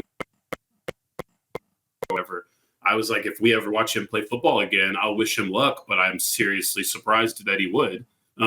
And that's the situation. You So should be more concerned for him than happy for him. I'm really sad because it's going to be the end of one of the better jersey sales for Cowboy fans the last decade of kids. You know, obviously Prescott and Elliott did well, but Vander Esch, man, those Vander Esch jerseys were a printing when that started. When he got out and coming, so are the Jalen Smiths. Jalen Smith did have one good season, so that you understand he was supposed to be like a top 5 pick, and then only problem was he didn't have feeling in his knees, which who needs that? That's not the number one retirement of the week, though he is the number one in my heart. Aaron Donald has decided shit. I want to feel my lower extremities the rest of my life. I want to keep what's left of my brain. I've made bank. I have a Super Bowl. I'm a first ballot Hall of Famer. What else? What also else likely to coach, likely to be a coach for USC this year as an assistant at least before moving into a bigger role down the road, which I'm sure he'll be a fucking fantastic coach with what made him such a yeah, I mean, I'll let you go on a spiel, but mine was pretty simple. I think everyone's shown it to Geno Smith. Oh my God. I think that's pretty much it. That's pretty much all I need to summarize that career. It's definitely notable. And if the Rams hadn't won a title, then I might not really even know how good he actually is. I know his name and everything, but I just don't watch a lot of Rams games. And, it's obviously a big loss for the NFL. An incredible player. I know Kyler Murray tweeted out, "Thank God." Everyone should. I mean, truly one of the most perfect football players that's ever existed. He's one of the few guys who could tackle a quarterback using an offensive lineman. One of the few people we've ever seen on film being actually strategically covered by 3 or more people at one time. Yeah, his pass rush rating against double teams is better than almost everybody's against not double teams. So. The fact that all of his college numbers said that this was the player he was going to be, and then people were like, "But he's short," as if this isn't fucking football. And we'll get into this with every draft we talk about. It's impossible to predict what. And he was a first round pick. An 18 to 22-year-old's actually going to pan out to be as a human being within the next 5 years, much less as an athlete. That's the part that I do think.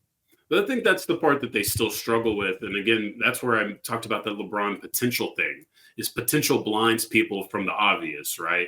Like how much potential someone has can blind you from the red flags that they have, like in a Johnny Manziel, right? Where that's Michael Irvin. I mean, but Bill, those are different stories though, because there's some ones that you could make work if you understand the situation, and if you're from a time frame, you can get away with that. Yeah. But yes, so I think that's a pretty tough one. When do we get the Cowboys statue to the White House? I don't know that it still exists. I know the house itself. I there. think it does. Yeah, but yeah, I've seen the house that's at the address. Oh, you don't know if it's the same one? I don't know if it's. I don't know either. It looks like it is, but they probably repainted it and all of the good shit. It's definitely not a White House anymore. Also, can you imagine growing up in that house? There was probably some really fucked up shit that happened in that house. Oh yeah, there's definitely stuff we don't know about outside of what Bruce Perlman told us. Yeah, and he probably got the bare bone. All basically he said was that there was jizz all over the walls. And when it comes to fucked up people with a lot of money and power, that's the least of your concerns. Everyone just assumes women, cocaine. That's kind of it, right? What else is really gonna? There's only so much you can do in a house. And we're learning a lot about the history before people were held accountable for social media. Just do whatever. So I don't know, man. That's RIP. Those two great careers, but they will probably be around in some other form and capacity. I'm sure Leighton Vander Esch will be Boise State's head coach in like 30 years, right? 20 years. In or for? He'll be their head in like 20 years. Yeah. You think 20 years from now? You think it'll take that long? Yeah, he'll probably retire to the ranch for a couple of years. Well, he's a big hunter. That's where most of his endorsements come from. It's hunting, fishing. Oh, maybe that's what he'll do. He'll just use the brand to get himself his own little reality TV show thing where he can just go hunt and shit for, get paid for it. Either way, good luck to those guys. The final note that I wanted to expand upon absolutely has a lot to do with your football team.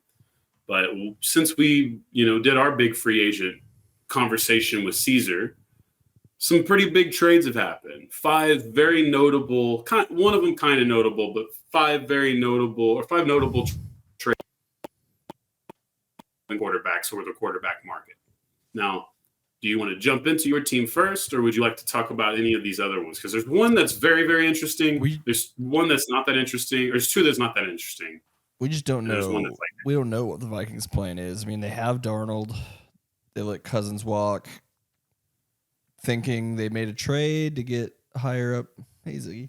They made a trade to get higher up in the draft, but it's not high enough to grab one of the better prospect QBs.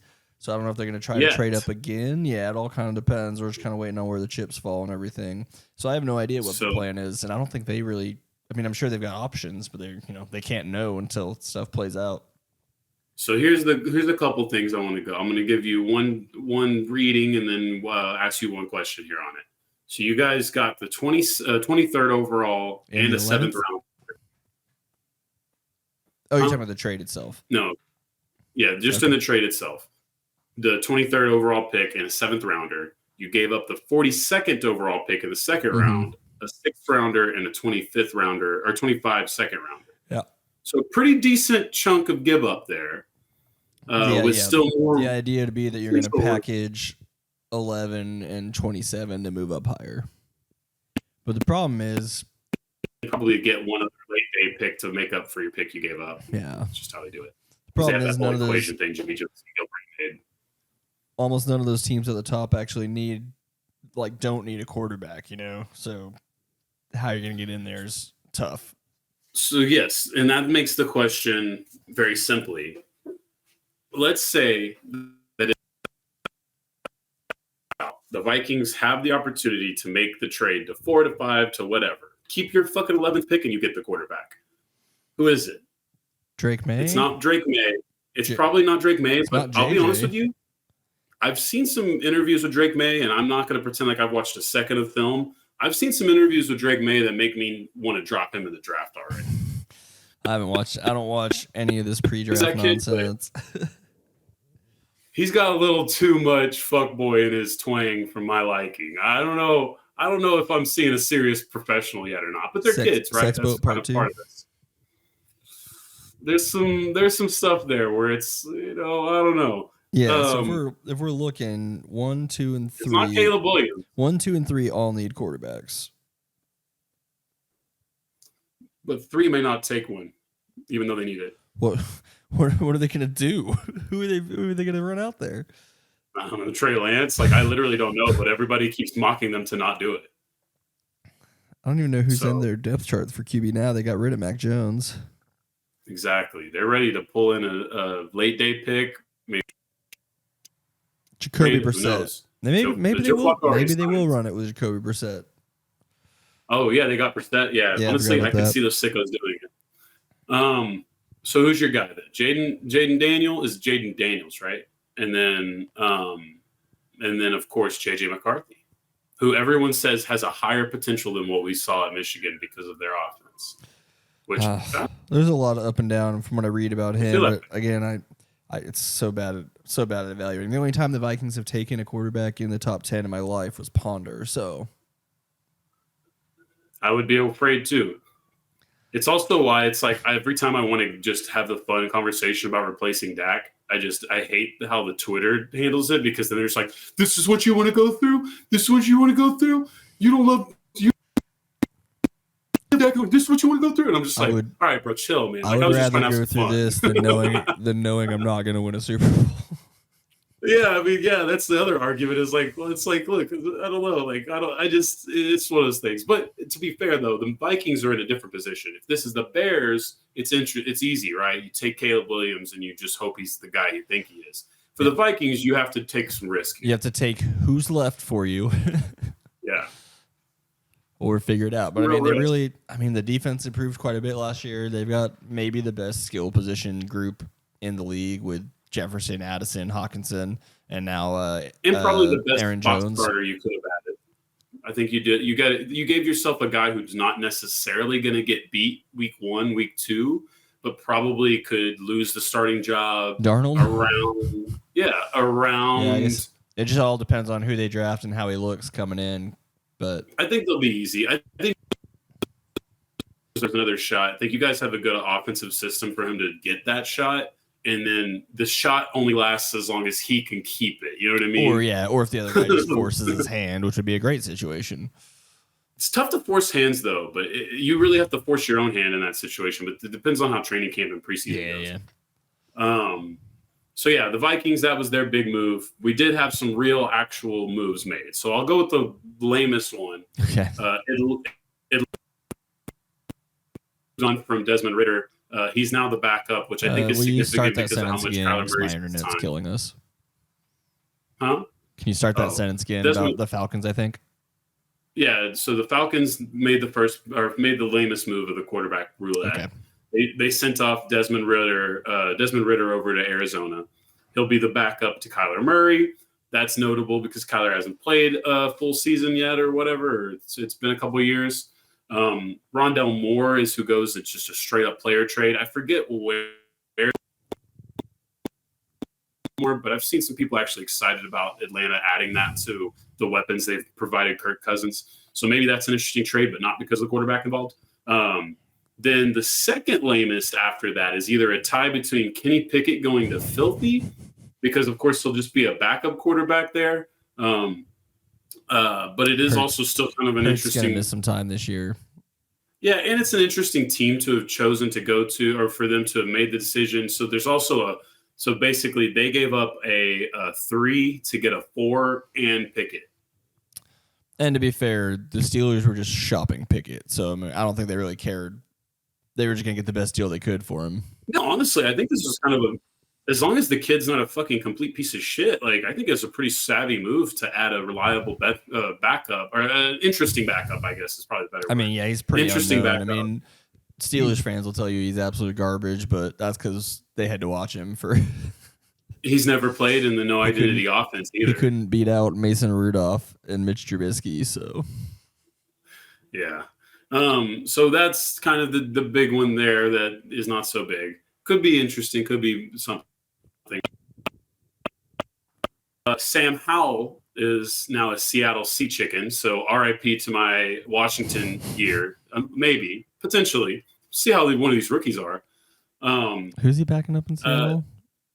He is Geno Smith's backup, but Geno Smith is like semi-starter. You know what I mean? He's replaceable. I don't think he's a solid starter after last year. This also involves a couple picks being moved. So there's a 3rd and a 5th round pick that goes over to the football team, and a 4 and a 6 that goes back to Seattle. So it's always funny how these trades end up working, and I think sometimes shows how bad some of these GMs are. Stephen Jones about getting extra assets when they're pretty much a prerequisite in most trades. Well, yeah, but if you just let players go, you just get free players. Yeah, that's true too. You just get free players, and then you don't do anything with those, except for Dak, sort of. You hope. No, you do some things with them, but then there's a 50-50 if they're the odds. It's like, do you draft a good player but they're injury prone? You draft a good player, but then it takes them too long to advance to get to where they need to be, and then by the time they're good, you have to let someone else pay them. There's been a lot of that kind of shit going on, but we're not diving back into that wormhole.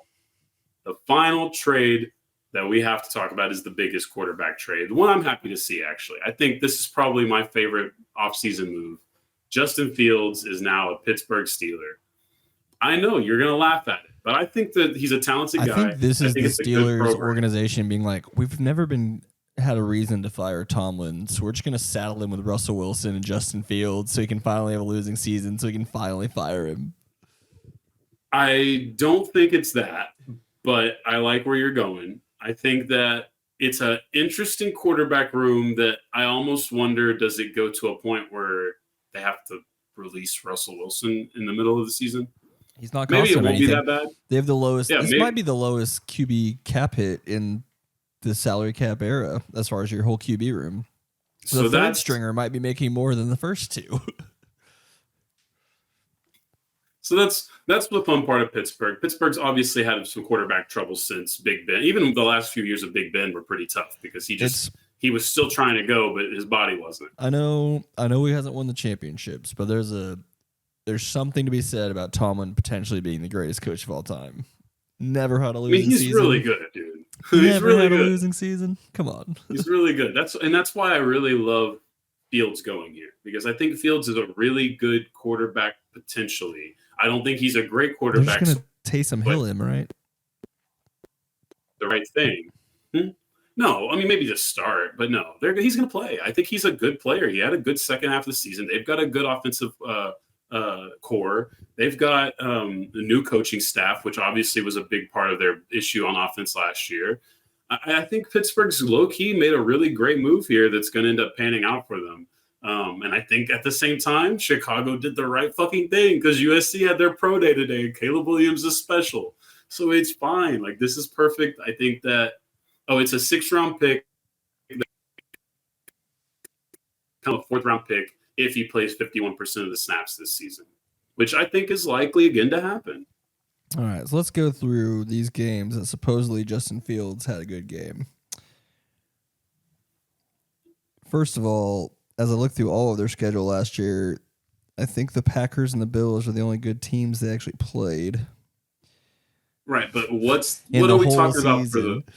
What are we talking about for offense, though? Right, we're talking about they put up Najee Harris at running back, 30 on the Raiders, 13 against the Chargers, George really Pickens good defense. 17 against that vaunted Saints defense, 16 against that really good Panthers team, 26 against the Lions. That's not bad. Then 12 against this god-awful Vikings team. Then 13 against the defense Bears. Was better, though. 17 against the bad Browns. 27 against the Cardinals.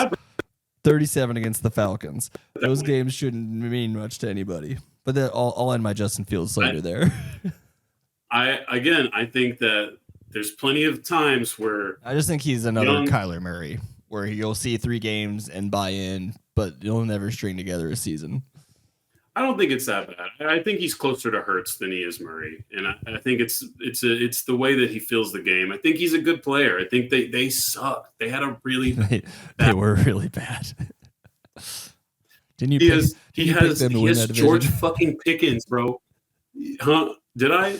No. Either you or Caesar did. I think I did pick the Bears because I was so high on it. I wanted to write the Justin Fields. That might be why I'm going so hard against it.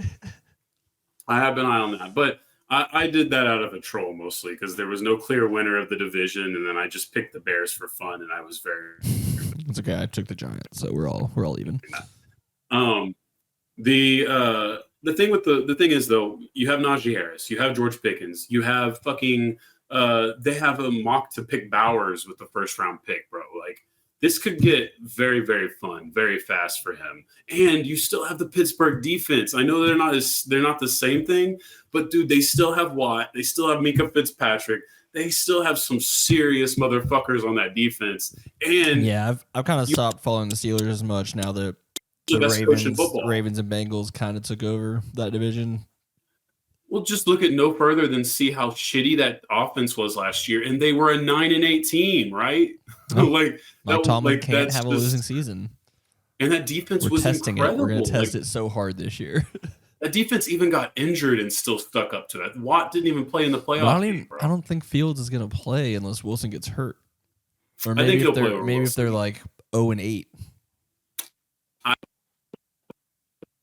Wilson, and I feel like Russ is a backup now, and I think he's going to figure that out one way or another. I don't think they're signing Russ without some super guarantees in there. All right. Well, there's also no guarantee on his contract, and it can go any time of the day. Well, you know what I mean? It's Justin all Fields, guaranteed actually, just by a different team.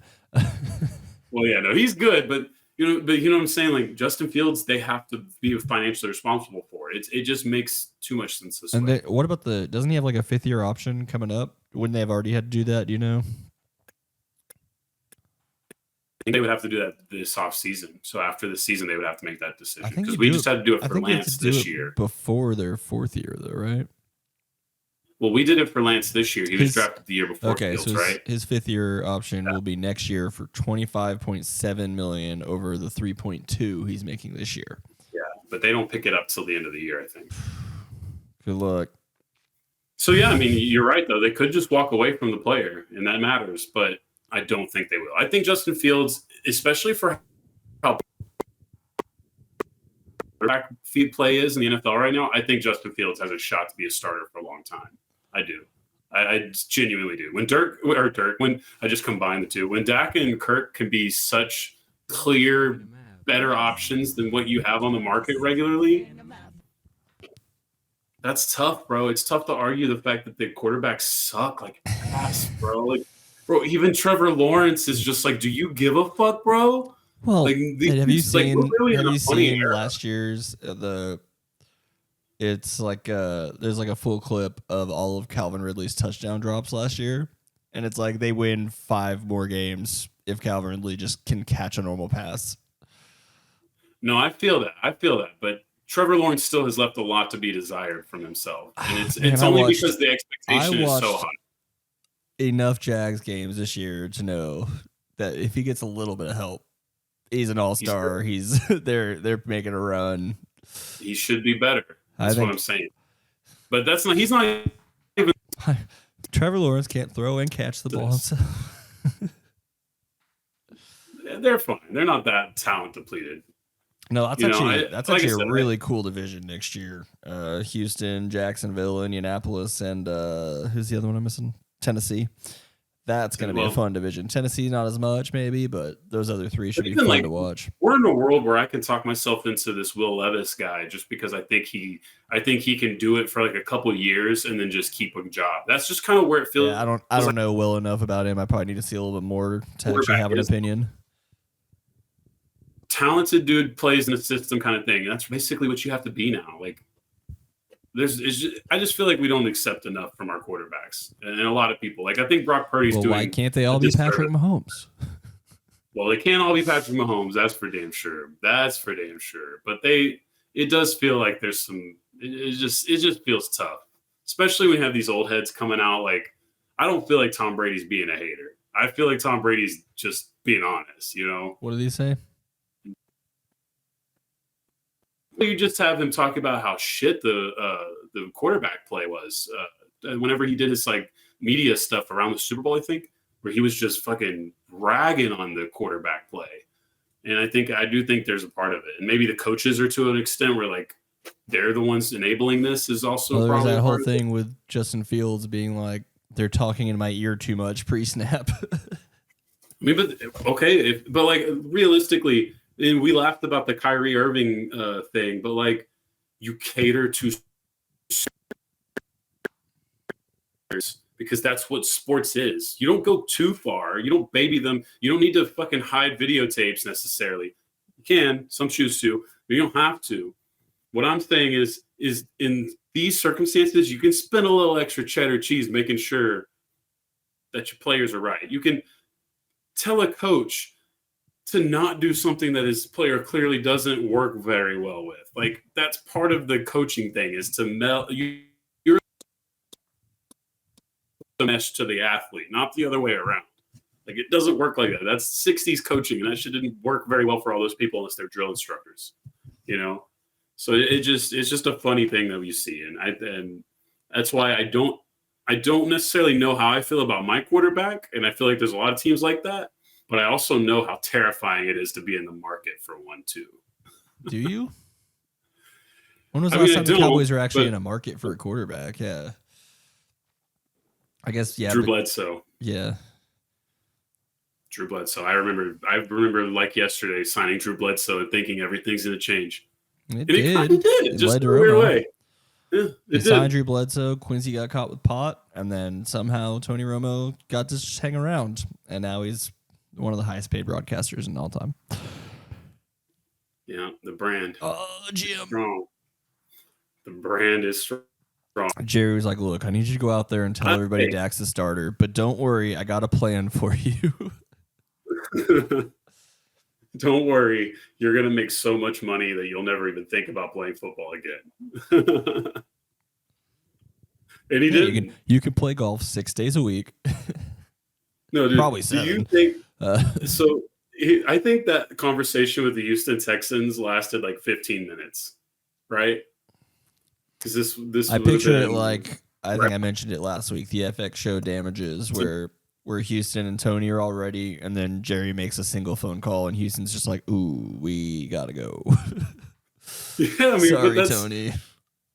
I think CBS may have made that call. That's all Jerry.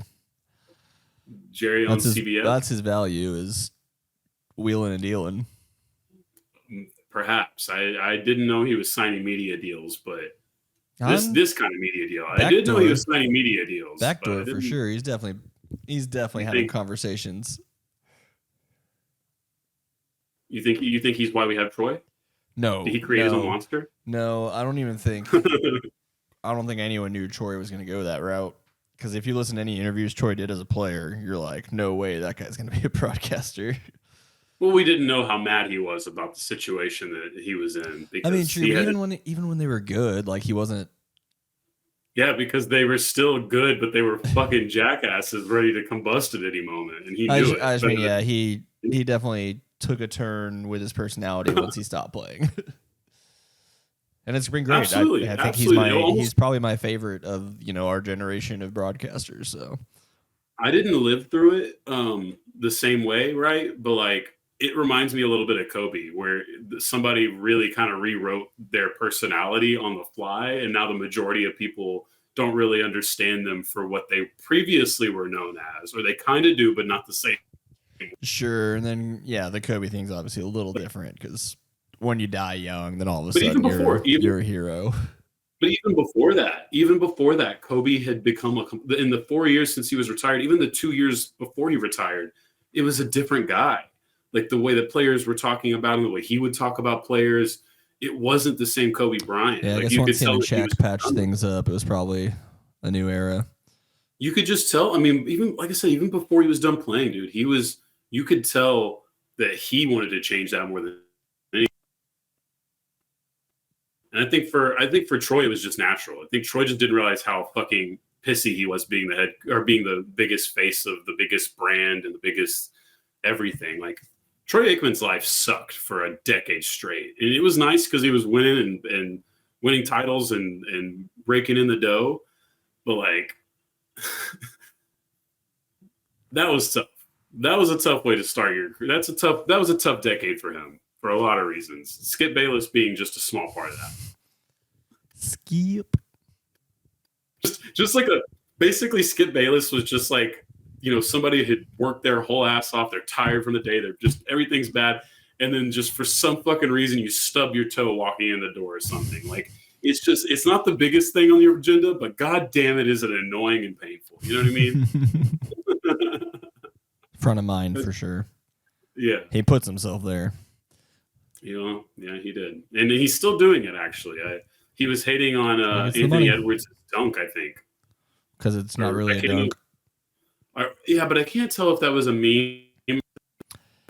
Everything he does. I think he actually started hating on some other shit too.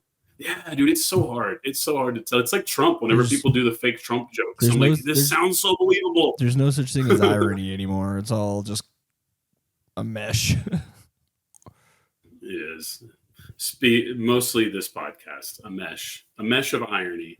Mm-hmm. Cold, hard. Irony? Irony. What was the fucking joke from Dodgeball? Oh, when the Sorry, your coach just got got killed by crushed. 10 tons of. The luck of the Irish sign at the casino falls on top of Patches O'Houlihan and kills him. It's So your something- yeah, coach but just it's got something killed by about the- 10 tons of irony. It's one of the 10 tons of irony gift card. That's what it was. That's what he says. Hallmark gift card. Anyway, also caught up on Curb, the final season. Look, I've been seeing the memes. I've been seeing the fucking Patrick Ewing and Sonics jerseys that he keeps and fucking Raptor Here's jerseys. the quote. I know that the man is old, but we're not sorry, your doing coach just got crushed by 2 tons of irony Hallmark card. that. God. Sorry. But see, that's why I brought up Curb, because while yes, I've seen the jokes about it being maybe a one season too much, I have enjoyed most of this season thus I've far. only heard good reviews, but and that might just be me. especially have loved Vince Vaughn. Vince Vaughn has been I had no idea he was in it. he's Funkhauser now because what's it called? Yeah, Super Dave. Super Dave Osborne died, and so like 3 seasons ago They killed him off. They recast And him? then at the funeral, they did the funniest shit. So they start a season with him dying, with Funkhauser's funeral. John Hamm is doing it's actually, I think, season 11 was the start of this one, because it's the season after John Hamm is dead for a movie, which is also just another great bit that they did. But they have the funeral, and you meet his cousin Marty, or not Marty Funkhauser, something else, Freddie Funkhauser, who has like a wholesale mattress shop. But we've never met him, but now Freddie Funkhauser is it. That's funny. So, I like that. Yeah, I think they did a good job. Similar- I think Super Dave will Similar, love but a little that. different to in Beer Fest when the one guy dies and then his identical twin brother comes in. He's like, "Can you guys just call me by his name?" Yes, actually, that was amazing. I forgot about Beer Fest. It's a That's good one of one. the craziest drinking game I've ever. That's the craziest drinking game I've ever played in my life. Which game? Beer Fest. Would- Have you ever done the drinking game to Well, Beer they have Fest? like multiple games. Oh, like watching the movie? Is it like Watching every time it they drink, you drink? For the duration they drink. I'd be done like 30 minutes in. I If blacked that. out. Yeah, I I blacked don't think I'd get 30 minutes through actually, We peed 'Cause I don't- so. because I don't drink beer, so I'd be either it'd be either liquor or wine. I'd just be gone too fast to do that. No, I used to like it's to- too tall of a task. In my much younger days, do smoking games like watching Planet Earth, and every time they show a time lapse, you take 2 bong rips. Every time he says something that just sounds especially wankerish, you take another one. Wanker. You know what's funny though? That's like the one stoner content I can't get into Nature documentaries. because it always escalates, and then I'm like uncomfortable because it's supposed to be that way. I'm supposed to feel like the prey, but then all of a sudden I'm like, no, fuck this. Yeah, and you can pick and choose what you're watching. You know, I'm like, fuck this shit. This is my adrenaline's too high right now. I'm like, I'm not trying to do this. no, my dumb ass has watched so many stupid things on LSD that now I'm just like, my brain's not gonna be affected by this. Did you ever watch The Wall on acid? I watched it on mushrooms when I was like 18. I need to go back. I haven't seen it since. Oof. I didn't enjoy it as much as I wanted to. Cause It's not good. It's not very good. Okay. It's very weird. It's very, very weird. That's high production value. But but I did enjoy it. It's not my favorite album of theirs either. So What? Oh, really? Well, I mean, that's fair. I mean, look, Dark Side of the Moon is beautiful.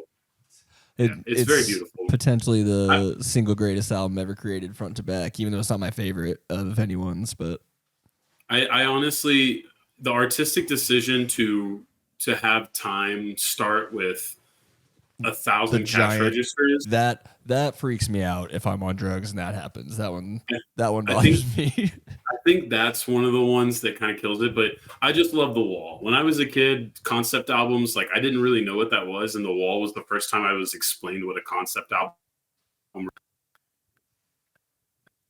I think I knew because American Idiot, right? But American Idiot was like It's a loose adjacent. It was like a album. concept It's- adjacent album. It's Modest Mouse It's like a said something general album. similar with their third major release, where they kind of started to write a concept album So you can hear that in some of the lyrics in like the beginning and ending songs, like some connections, but they gave up on that project. Yeah, and Green Day had an overall theme, is what I would call it. Yeah. And it had characters, but the characters didn't necessarily exist in every song or weren't necessary for every song.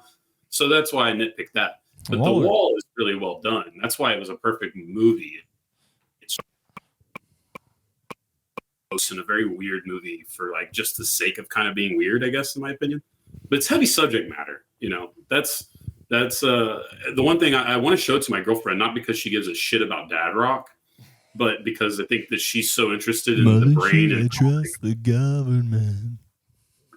Or the giant dude. So in the movie, I don't know if you remember, but when he like turns himself into like bald Hitler or something. I can't Yes, quite that remember. happens. I mean, obviously, over That half my happens. life ago and on drugs. So. Do you remember the cartoon Vagina? Oh yeah, the giant flower cartoon. thing that opens up. Yeah. Yeah, it's a judge. It's for the trial song, which also great music, great theater in It song. is. It's amazing I like what they it. do It's with just that. yeah, it's not But my it's favorite. just- of theirs. And it's also really long. It's the double album, whatever, Yeah. but it has some repeating songs and shit. But yeah, I think it's a fun study for, especially now that we're this obsessed with celebrity culture. I think The Wall needs to make a comeback somehow. Like we need to get a new movie or something that's a little bit better. I'll work 'Cause I think on the it. concept of building a wall and then breaking it down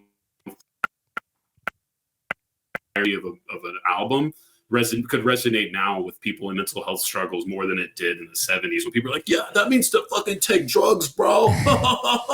No, and I think Like, we that's get what a it good was, amount of though. that, at least in some of the hip hop that I've listened to with Frank and Tyler. They do a pretty good job of capturing some of those thoughts. But I'm just saying, if you want to take away that dad rock stereotype and you want to start to have these younger people learn and love some of the foundational artists of pop.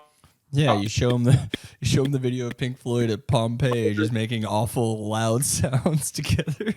They're not awful, but there's not a whole lot of music some of the time. It's just sounds. One dude just beating a gong as big as he can. Then my final Pink Floyd question is, are you more of a Syd Barrett guy? I don't know well enough to know. Okay, so you didn't go into the catalog to Piper at the Gates of Dawn. Maybe. I'm sure I've listened to everything, but I'm only familiar with like 3 albums. They were like an ass Oh, is that like a different band? hardcore acid rock band. Oh, okay. No, he was the original lead singer, and he took so much acid, he went him. crazy and had to be institutionalized. Yeah, Which, man, I can't Piper even. at the Gates of Dawn. I don't even know how that happened. Whatever. I'm guessing that I think he at was. the time, I think it's more susceptible. We don't know enough about it. The mind is a curious. Well, I just powerful- think it's more likely that he was probably getting something that he thought was one thing and ended up being something else.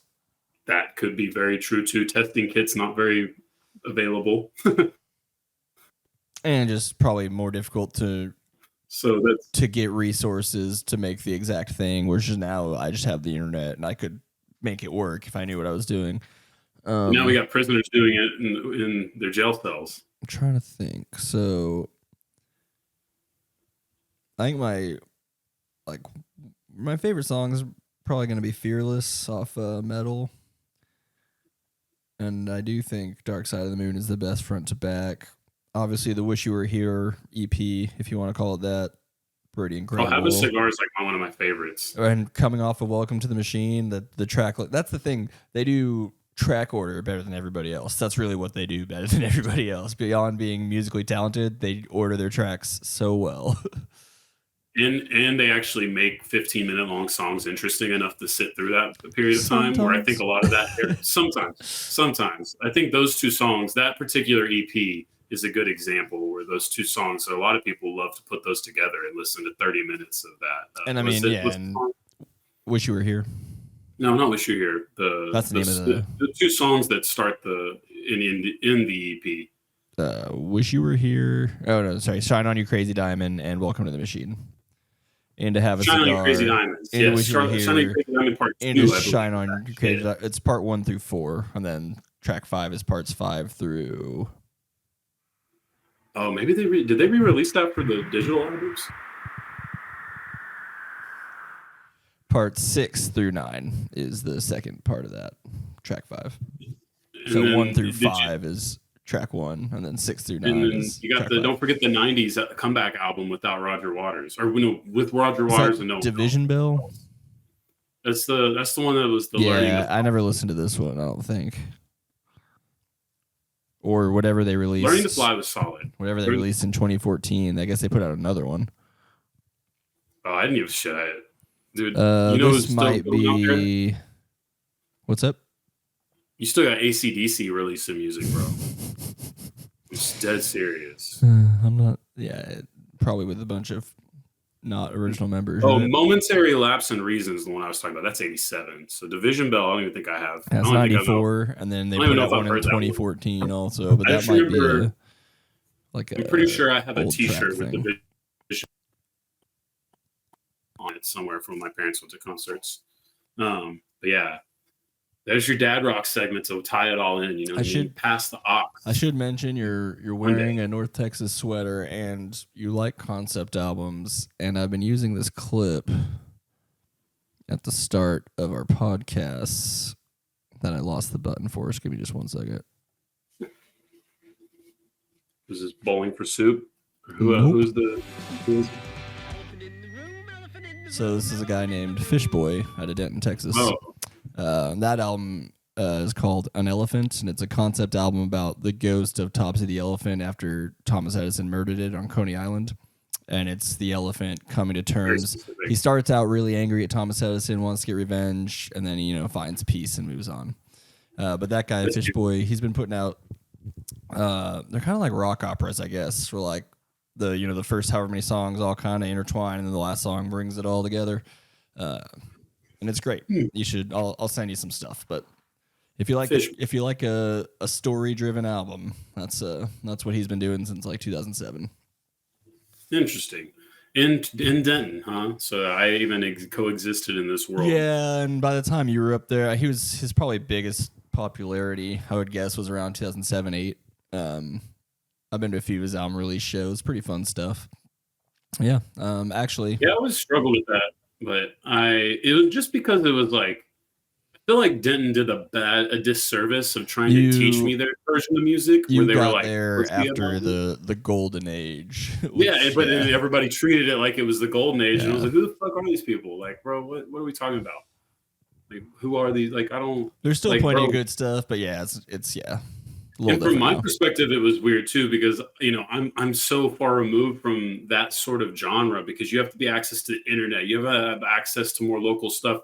Like for me, all in Waco you were ever gonna have is freaking big record label stuff. You go to Hastings. Yeah, you got to go to some kind of like vintage resale shop to maybe the find big something record label weird. stuff, right? Yeah. Yeah, like we're only going to know mainstream artists in cities that don't necessarily have all this stuff unless you're into super niche shit. And I got lucky with Fishboy just because. So he went to Colleyville Heritage High School, I believe, maybe Grapevine. And so when my sister was in theater, he played some house show in 2002, and she got a burned copy of his like first CD, which she doesn't even acknowledge anymore. And I listened to it every day from like 6th grade through 9th grade. So I kind of fell into knowing him. That's a much nicer way to get into something like that. Yeah. Where for me, it was get anything. It was, I don't know. Like, dude, one time I had, because we didn't have internet in my house at all. My mom's friend bought the Best of the Billy Joel set. And she gave it to me for a weekend so I could burn the entire play 80s Joel. I grew up a very weird kid because I only got to have what I could have. You know what I mean? So it was like, if anybody could give away some shit to me, I was just like, all right, let me have it. What is this? Let me see what this is. Well, it's nice because it also, you're more open to learning new stuff because you only get so much. So if something new is exciting versus, I don't want to hear this. Hell yeah, dude. Especially because we just had butt rock channels. Like when I evolved my taste beyond butt rock, my life became so much better. Is your butt rock like it was, Aerosmith or like? Well, 2000s Aerosmith, yes, a little bit, but I'm talking like really grimy shit. I'm talking about post-Creed era grime. Okay. Everyone just wanted to be Nickelback or something that sounded like. Yeah. You know what I mean? Yeah. They're all doing fake Eddie Vedder voice. Like Three Doors Down, solid group for a little bit. That gimmick got old. You know what I mean? But But then it got lucky because I think Green Day came back, and then once Green Day came back, that kind of made alternative rock fucking massive again. I'll give the Foo Fighters credit for that, but Foo Fighters blended better, but I think Green Day inspired more youngsters, is the way I'd put it. I think American Idiot, maybe, yeah. I think American Idiot directly correlates to the emo genre popping up and exploding the way it does, too. I think they're adjacent because Green Day is basically just introducing the concept of emo. They're not emo. They're pop rock. They're microdosing you emo. That's what they were microdosing emo. That's what they were doing. It was always funny to me when people would present Jimmy Eat World as emo, and a lot of people still do, and I'm like, I guess, but like they're punk. But that's the thing is, I love it. I've been trying to put together this punk rock list, and it's difficult because there's so much. There's heavy pop. There's heavy punk rock. There's pop punk. There's emo, which is a whole different thing. Then emo bleeds into screamo, but screamo bleeds into metal, and I don't really like either one. So it's difficult for me where I'm like, this whole. The best part is they all hate each other in a way. So that if you ever ask somebody like who's the greatest punk rock band of all time, dude, it'd be like the GOAT debate in basketball now. Like God knows how many answers you're going to get. It'd be more difficult because there's way more answers. There's more answers, but to me it's easy. If you're cool with pop punk, then you got to give it to Green Day. No one's been bigger. No one's been bigger, longer, more successful than Green Day. Like they are the most successful punk rock band of all time. That's not debatable. Have they sold that much more than Blink? Bro, they've sold bigger stadiums than Blink. Blink hasn't been able to keep up with the albums too. Blink doesn't have near as many hits. Well, like they had a bigger moment, I would say. No, dude, look at it. Green Day wrote a fucking acoustic song that every graduation will play forever, bro. Green Day is in our culture, whether you realize it or not. I have no problem with them. I just don't know that I would really put them that high up. And Blink-182, no one would ever put them that high. They're Allen Iverson to the conversation. They had a high peak. They're very influential, but there's not enough substance to the argument. The true number one punk rock band, if you're a fundamentalist. Say that again. I lost you. Religion. Because they have the hits, Bad Religion. If you're a true fundamentalist, it's Bad Religion. And yeah, I haven't really dived and back they have the far. consistent sound. They have the consistent sound. That's the issue, though. For me, I love Green Day because they were multifaceted. They did more. But Bad Religion gave you angsty motherfucking political punk rock and hits for like 3 decades. You know what I mean? That's the standard too. So it just depends on if you're a fundamentalist or if you're okay with pop punk. Because if you're okay with pop punk, then it can be Green Day or even Blink-182. Okay. We'll at least look at top 10 best-selling punk albums of all time here.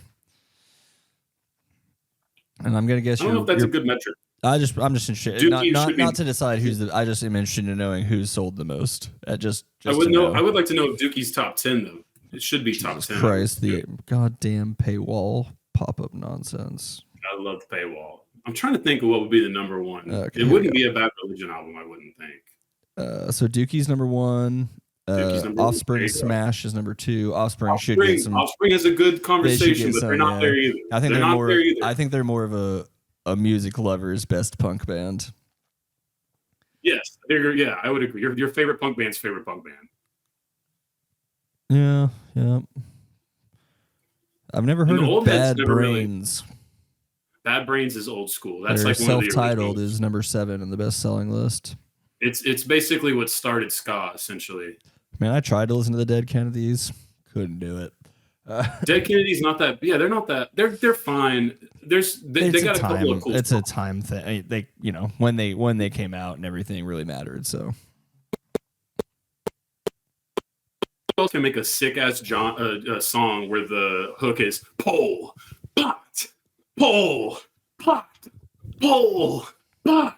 That's where you get your political information from. This 80s and 90s punk rock music is where you learn about history. I guess Rage isn't considered punk. Rage is considered new metal. I think they kind of. They're definitely pre new metal. Isn't new metal like Linkin Park and Limp Bizkit? They're considered responsible for those, which is crazy because it's way different. That's why they're lumped in.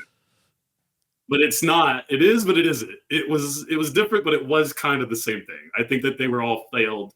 Linkin Park was good. Linkin Park was solid. They were just a little too poppy emo for my taste. Well, yeah, and then they definitely leaned into that. I don't think they were that emo.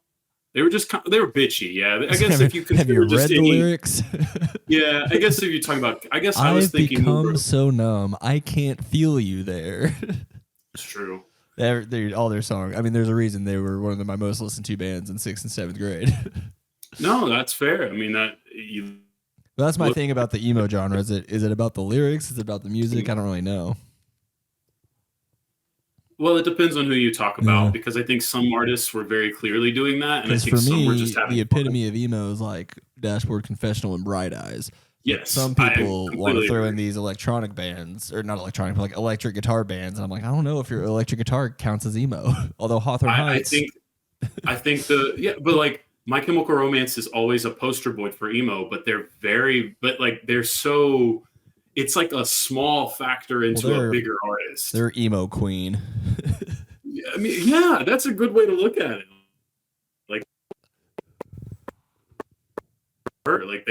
They just, that was a very broad group. They were really more into the Misfits side of like just telling horror stories. So then they became emo. They were really more of a, like, Hot Topic dressed. Hot Topic dressed. They're kind of like Kiss. Yeah, by honestly. the time they're public. By the time they got the second album, but there's more substance than Kiss.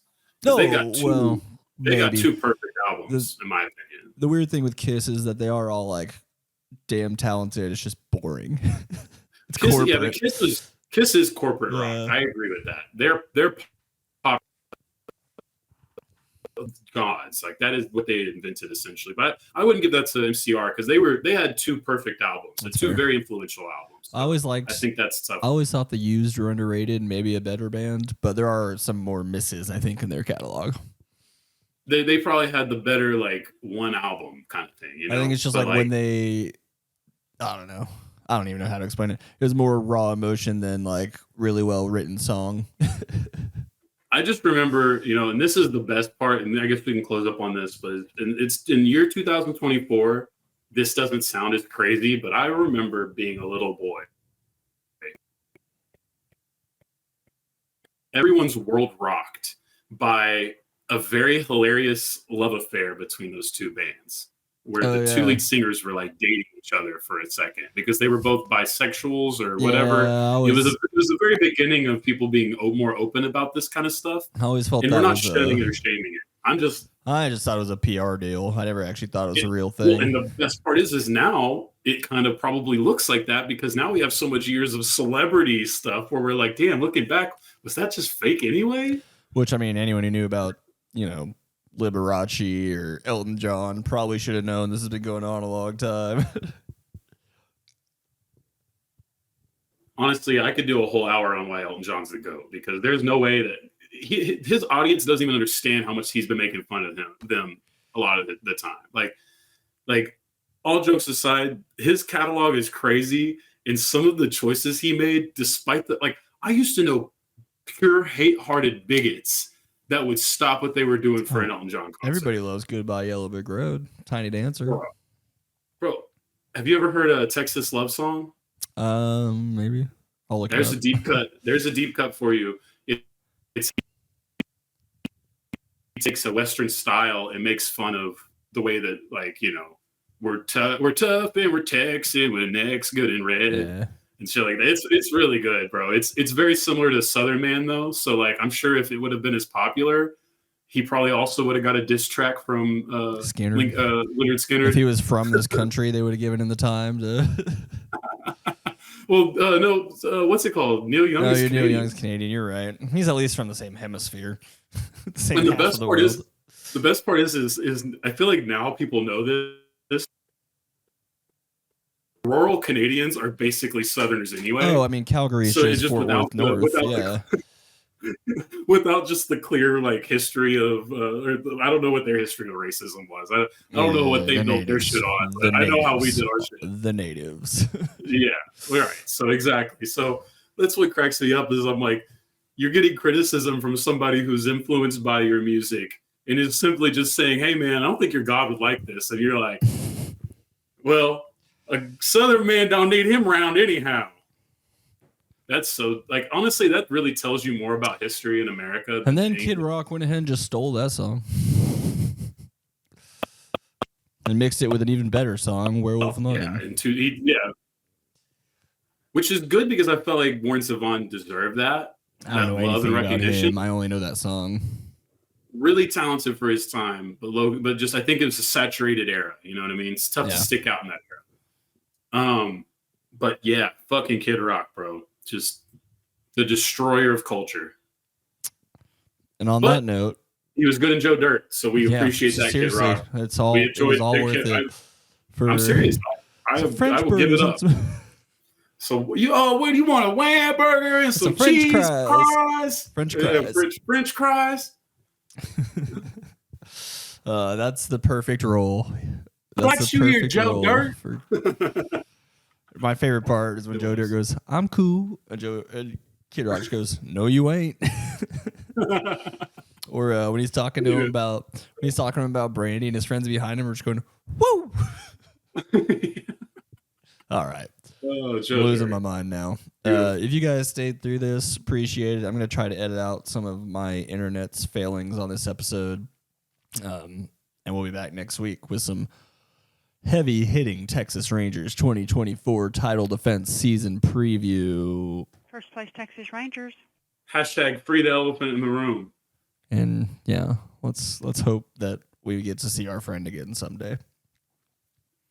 All right, bye. Yeah, write your local senator and congressman, woman, and man, or them. Later. This is Past the Rock.